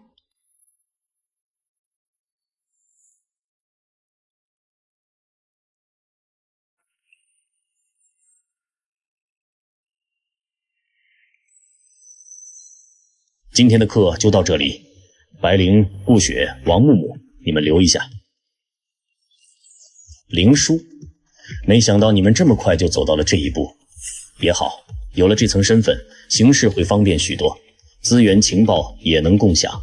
清虚子特使，算是为你们争取了一个相对合理的平台。教授，您早就知道守夜人，也知道钥匙和警戒的事，对吗？我爷爷白三元和守夜人又是什么关系？清虚子长老是个复杂的人，他守护平衡的信念不容置疑，但手段有时会过于大局为重。与他打交道，凡事多留一分心。至于你爷爷，他当年选择离开昆城，自有他的道理。如今你回来了，还继承了钥匙，这或许就是宿命。这是我个人对生灵之药部分古老记载的整理笔记，或许对你有帮助。记住，力量是工具，关键在于执掌工具的人心。月食之夜虽过，但胡印人元气未伤，他绝不会善罢甘休。你们好自为之。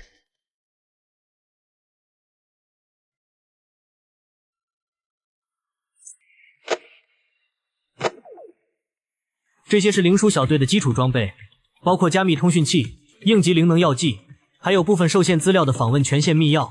清虚子长老特批的，他说你们值得信任。权限已确认，接入守夜人外部数据库。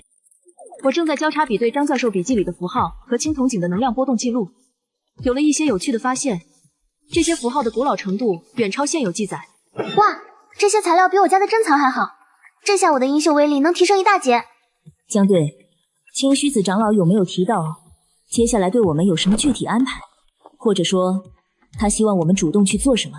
长老只说要你们尽快熟悉力量和身份，但他暗示胡印人势力盘根错节，可能在昆城还有其他据点或合作者。他希望你们能利用钥匙的感应能力，协助清查城内的异常能量源，防患于未然。这也算是一种磨合和考验。明白了，既是让我们当免费的清道夫，也是想看看钥匙还能引出什么。好吧，那我们就从这里开始。我感觉到那边有种不协调的杂音。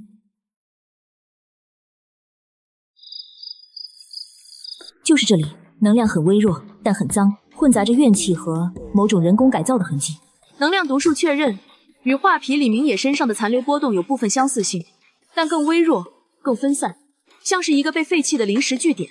里面没有活物，但有很多残破的灵体碎片，像是被强行撕裂后又抛弃的，好残忍的手段。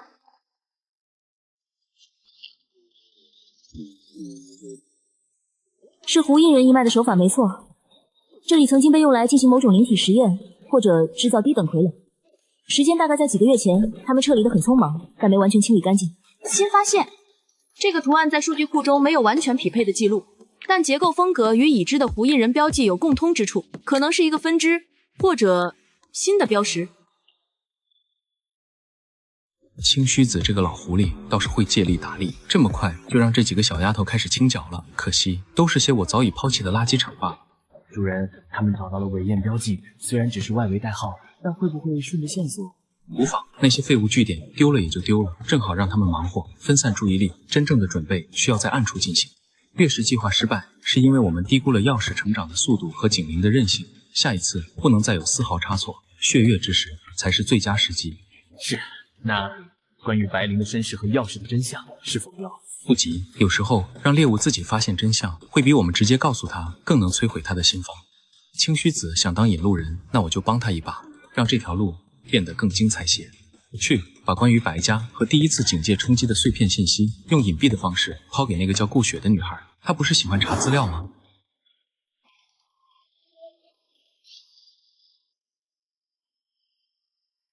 虽然今天没碰上大家伙，但总觉得好像捅了个马蜂窝。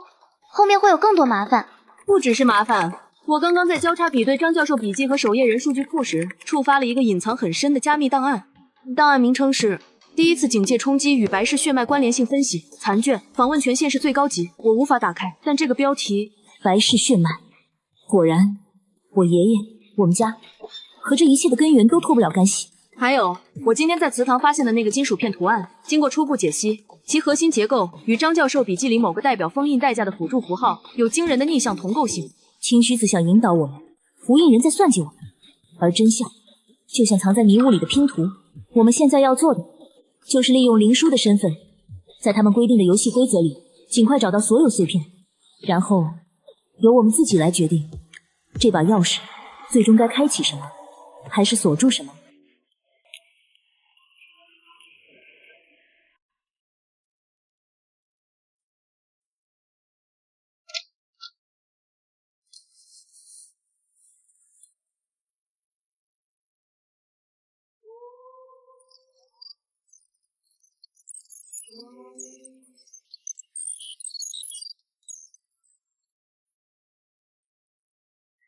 记录显示，约80年前，昆城首次出现稳定的警戒裂缝，位置就在现在学校的地下。当时守卫成功将其封印的守夜人元老，名叫白虹溪。姓白，白灵，是你家先祖。继续说。记载很简略，白虹溪前辈借助了钥匙之力，但封印代价巨大。记载提到血脉为引，灵性为锁，自此白氏血脉与警戒裂隙，气运相连，世代镇守。这意味着如果警戒裂缝出现问题，我们白家的人最先感应，也首当其冲。所以爷爷离开昆城，或许是想摆脱这个宿命，或者是为了保护我，而我回来，注定要面对这一切。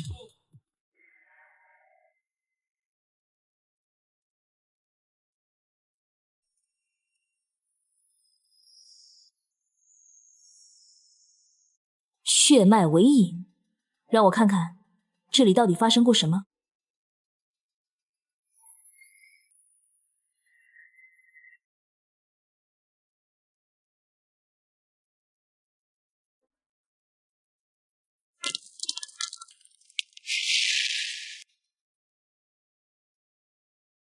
他们失败的不是实验本身，而是缺少一个稳定的坐标或引信。东西可能还在这里。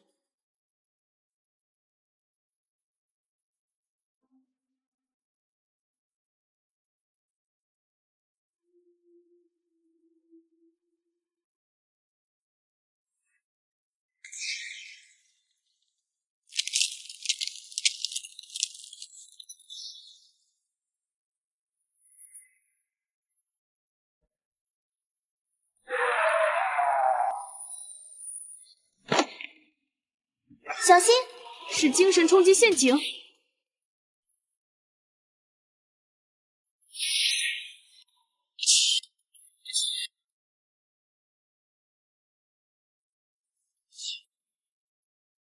雕虫小技，也敢班门弄斧？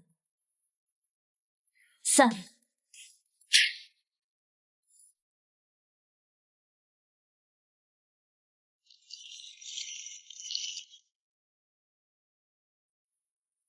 能量读数无法完全解析，结构非常古老，内部蕴含的空间规则极其复杂，不像是我们这个世界的造物。难道是警戒的碎片？感觉像是一扇很小很小的门，或者一扇窗户的碎片。这恐怕就是胡印人当年想用来稳定实验或者定位警戒的东西，他们没能完全掌控，所以失败了。现在这东西归我们了。胡印人想用警戒置换我们的世界，清虚子想维持平衡，但手段难测。有了这个碎片，加上图书馆档案里的记载，还有张教授的笔记，我们或许能主动做点什么，比如彻底加固青铜井的封印，或者找出胡印人的老巢。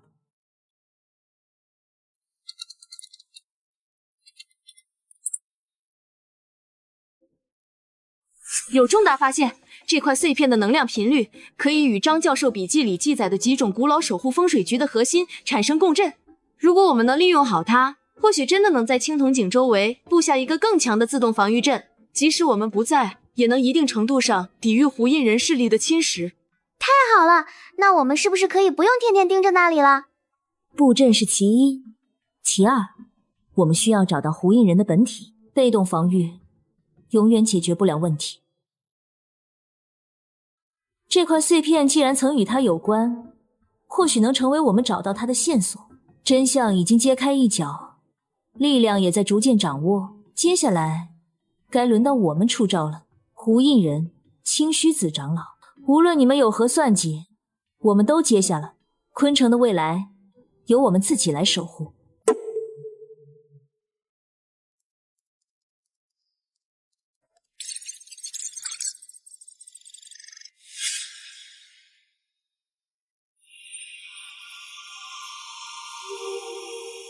准备好了，我开始了。七星镇渊，灵枢定机，起！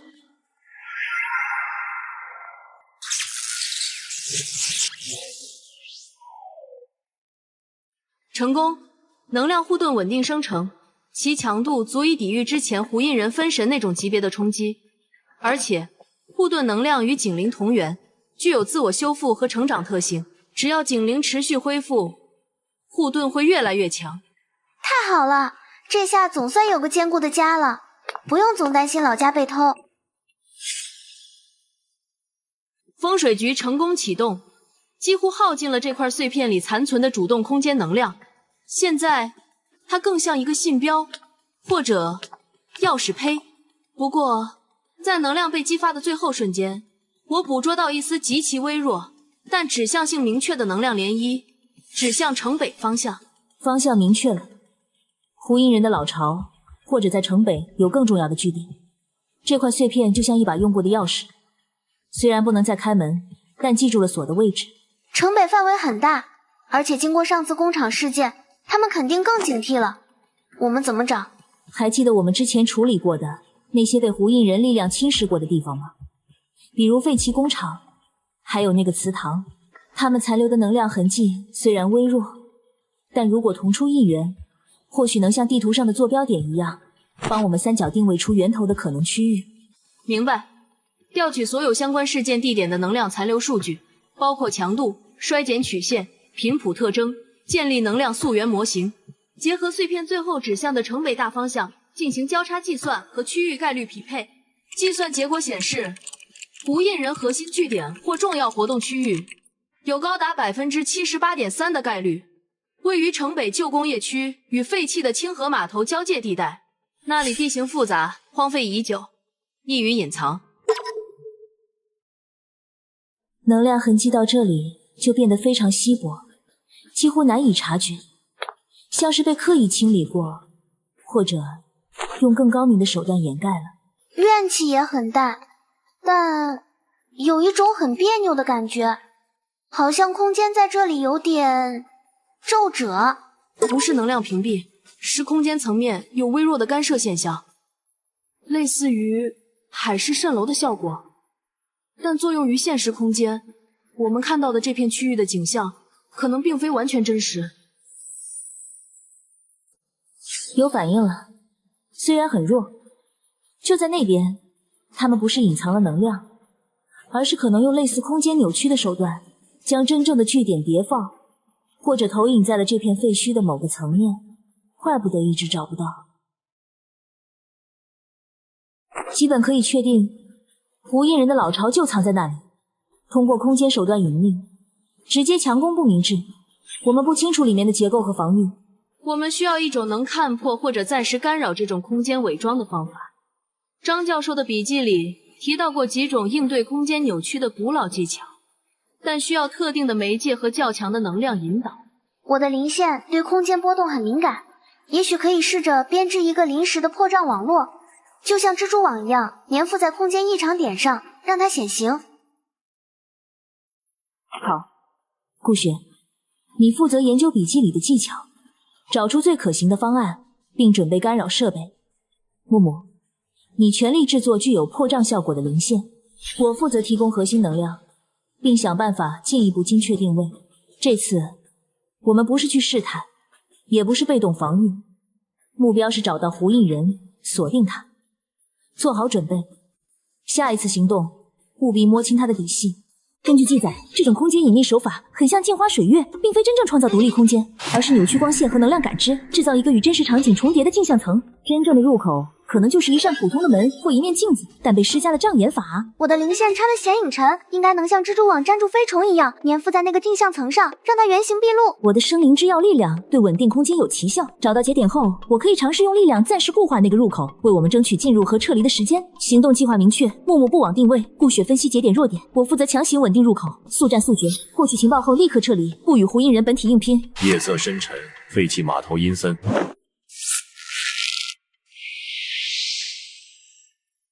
找到了，范围比想象的大，覆盖了整个3号到5号仓库区域。能量节点最活跃的在中间4号仓库的那扇大铁门上。确认，空间扭曲的波动原点就在门后，结构不算特别稳固，像是临时布置的，但带有警报机制，强行突破会立刻惊动里面的人。那就用更快的速度。木木，用灵线暂时包裹住门轴和锁扣，消除声音。顾雪，准备好微型侦察机器人，我来开门。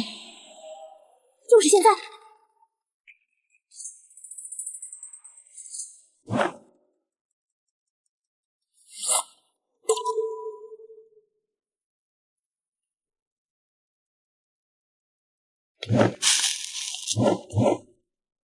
他们在进行某种大规模的灵体献祭仪式，目的是凝聚一个强大的能量体。旁边能量池里的物品有守夜人的东西，他们是在模仿守夜人的力量，还是想污染它？情报足够了，记录所有画面，特别是那个祭坛结构和那件守夜人物品。我们撤退。侦察机器人被毁，我们被发现了。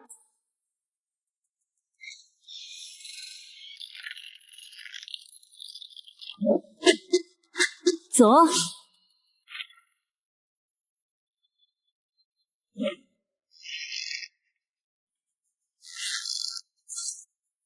想偷袭，没门！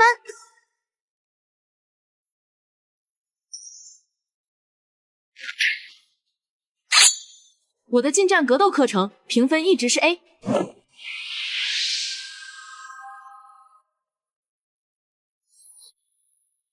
别恋战，他们人多，胡印人本体可能随时会到，撤。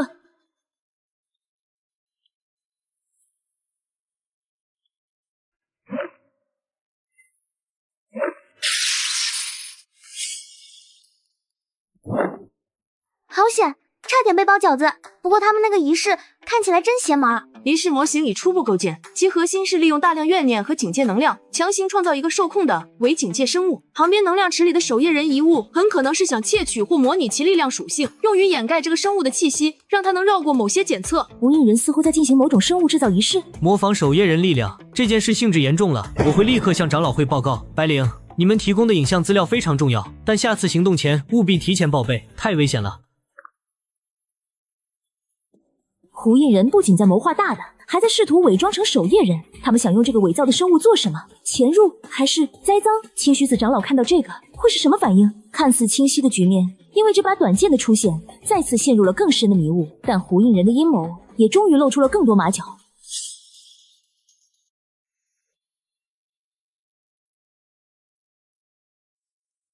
模仿守夜人，制造伪物，胡印人的疯狂已超出底线。清虚子，你负责监察昆城事务。白灵此女身负要事，屡破险局，其力日增，其心难测。如今更牵扯出我守夜人失落的龟甲剑，你作何解释？龟甲剑乃我师门信物，80年前由我师尊白虹溪取之，封印警戒裂缝后，便与师尊一同失踪。如今重现，却与我有关。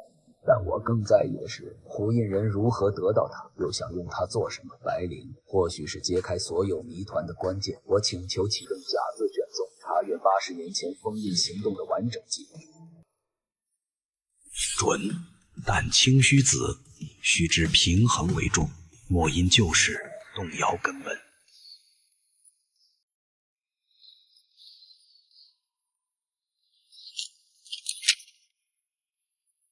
教授，您见过一把剑柄有龟甲印记的短剑吗？到底还是牵扯出来了。那把剑是你曾祖白虹溪的佩剑，名为镇渊。当年封印之战后，他与剑一同消失，守夜人内部记录是双双损毁。如今他出现，意味着你曾祖的失踪恐怕另有隐情。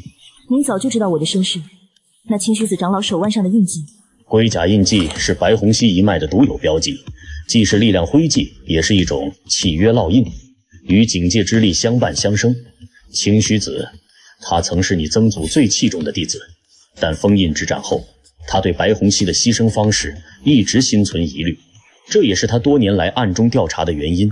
有传闻说，当年白虹溪并非单纯封印裂缝，而是发现了一个关于警戒和现实世界平衡的惊人秘密。他的失踪是为了阻止一个更大的灾难，龟甲剑重现，或许是他留下的线索。白灵，你要小心。清虚子追寻真相，但他的平衡之道有时代价巨大。天啊，白灵，你的曾祖是守夜人英雄，清虚子是你曾祖的徒弟，那他岂不是你的师叔祖？逻辑链清晰了。80年前，白虹溪封印裂缝，龟甲剑失踪，如今剑在胡印人手中，他们试图模仿其力量。清虚子作为当年知情者，一直在暗中调查真相，而白灵你作为白虹溪的血脉和钥匙继承者，是揭开所有谜题的核心。所以清虚子对我若即若离，既想利用我引出真相，又担心我这份不受控的力量打破他的平衡。而胡印人，他们抢夺钥匙，恐怕不仅仅是为了开启警戒，还可能与我曾祖发现的那个秘密有关。我们不能只被动防御，也不能完全相信清虚子，必须主动出击，抢在胡印人阴谋得逞前，以及清虚子可能采取某些代价巨大的行动前，弄清楚我曾祖当年到底发现了什么。那把龟甲剑是关键。清虚子那个伪君子，现在应该已经看到我们送的大礼了吧？他一定坐立难安，急于想知道他师尊失踪的真相。主人为何要故意让他们发现这把剑？因为只有这把剑才能指引出白虹溪真正失踪的地点，那里埋藏的秘密才是置换计划的最终关键。清虚子想查，白灵想找，我们就帮他们一把，让他们狗咬狗，我们才能坐收渔利。白灵有发现了，交叉比对了近100年昆城的地质变动记录、能量异常点，以及张教授笔记里一些关于地脉节点的隐晦描述，所有线索都指向一个地方：昆城大学图书馆的正下方。可能存在一个比我们现在知道的青铜井更古老、更核心的能量源，它可能才是80年前裂缝最初出现的地方，也就是初始之井。就在我们脚下，这么近。初始之井，我曾祖失踪的地方，龟甲剑的指引，所有线索都汇聚于此了。真相就在眼前。这一次，我们不是为了阻止谁的阴谋，而是为了揭开我们白家的宿命，弄清一切的根源。准备一下，我们去图书馆地下会一会那口初始之井。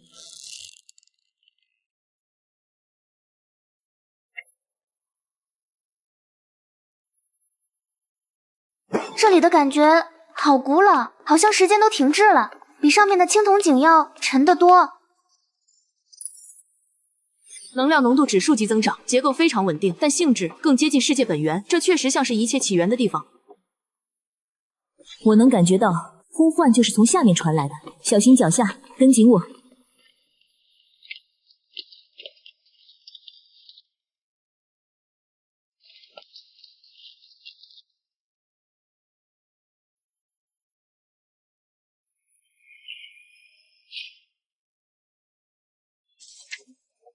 这些符号记载了世界的雏形和规则的定力，这里不仅是能量源，更像是一个记录室，或者说起源之地。看这里，这些石头有被利器划过的痕迹，还很新。不对，是残留的能量印记非常强，所以感觉像新的。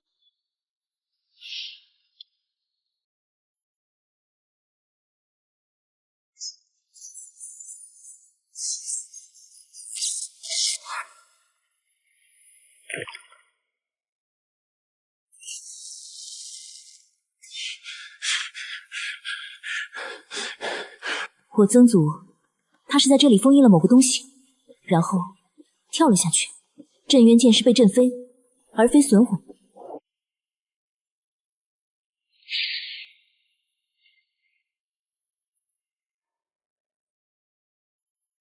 白氏的血脉你终于来了。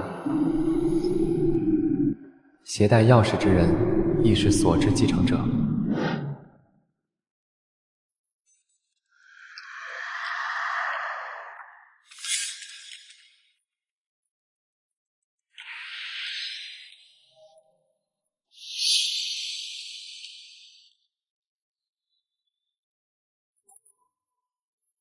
这里的能量不仅仅是原点，更像是一个活着的记录。我能感觉到曾祖的气息就在这里，非常微弱，但确实存在。能量毒数混乱且庞大，远超数据库记载。这个水潭是一个超乎想象的时空起点，它链接着警戒，也可能链接着过去。潭水里的警铃呢？它怎么没反应？那个沧桑的声音。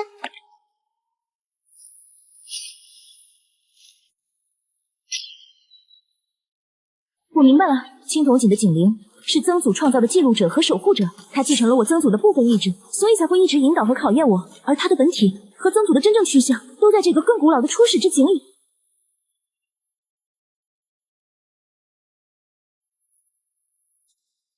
到底还是让你们找到了这里，比我预想的更快。清虚子长老，你是来阻止我们的，还是来帮助我们的？都不是，我是来履行我未尽的职责，完成师尊未竟之事。80年前，师尊并非仅仅封印裂缝，他发现这初始之井是维持2个世界平衡的支点，但支点本身正在缓慢倾斜。所谓的警戒侵蚀，其实是平衡被打破后的自然现象。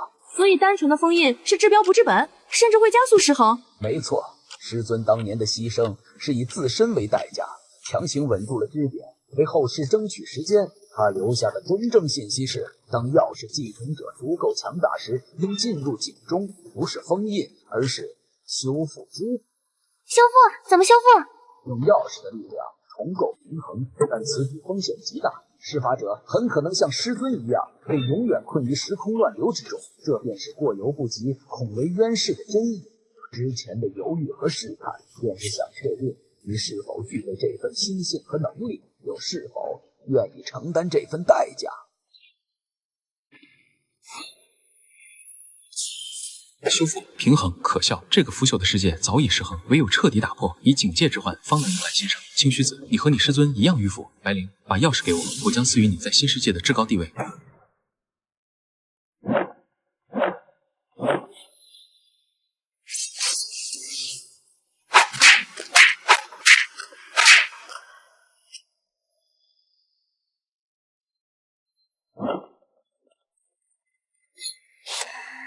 你的置换只是毁灭，我曾祖守护的是生命本身。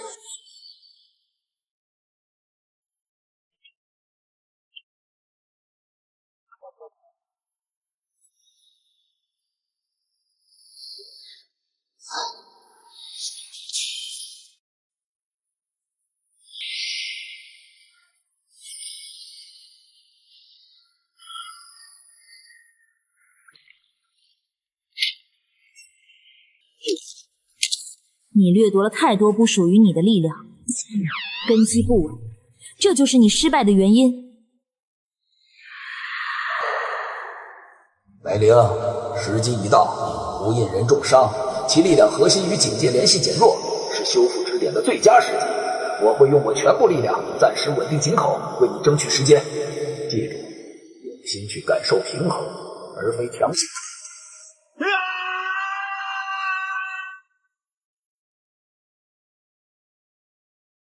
快！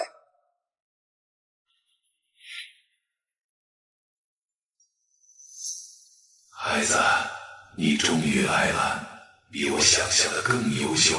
曾祖，我该怎么做？看，那就是失衡之处。胡印人的疯狂抽取和历代不完整的封印，加剧了他的恶化。钥匙的真正力量是调和与疏导，如同疏通河道，引导能量回归正确的循环。用你的心去共鸣，用生灵之药的力量去修复。我会引导你。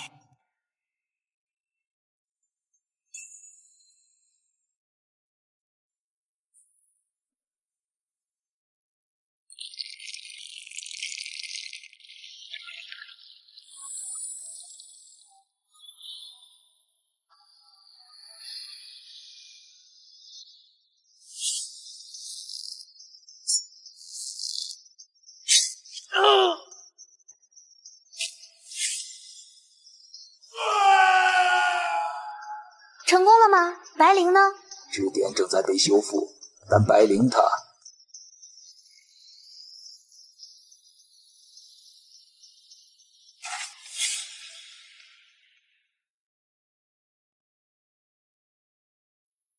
吓死我们了，还以为你回不来了。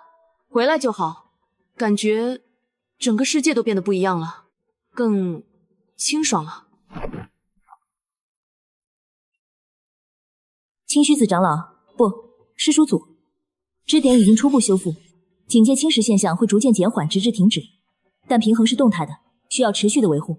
你做到了师尊未能彻底完成的事，你不仅是钥匙的继承者，更是平衡的守护者。守夜人长老会需要你的声音。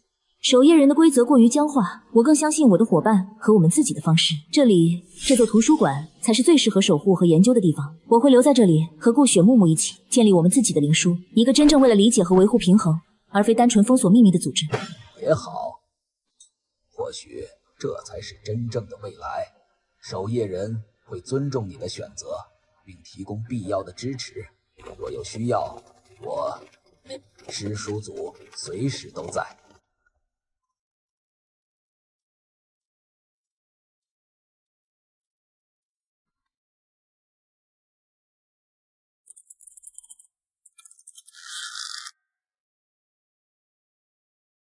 昆城的异常能量活动已降至历史最低点，周边区域也趋于稳定。你们的工作成效卓著。你爷爷如果知道，一定会为你骄傲。你走出了自己的路，路还很长。我们不仅在监控，也在尝试与警界中相对温和的存在建立沟通，并帮助那些因两界波动而迷失的灵体。真正的平衡在于理解与共存。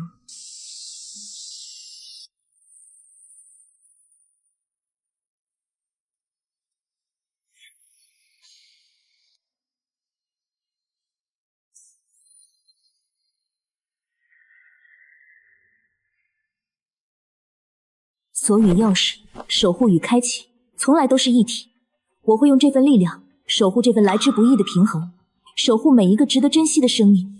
这就是白氏血脉的宿命，也是我白灵自己选择的道路。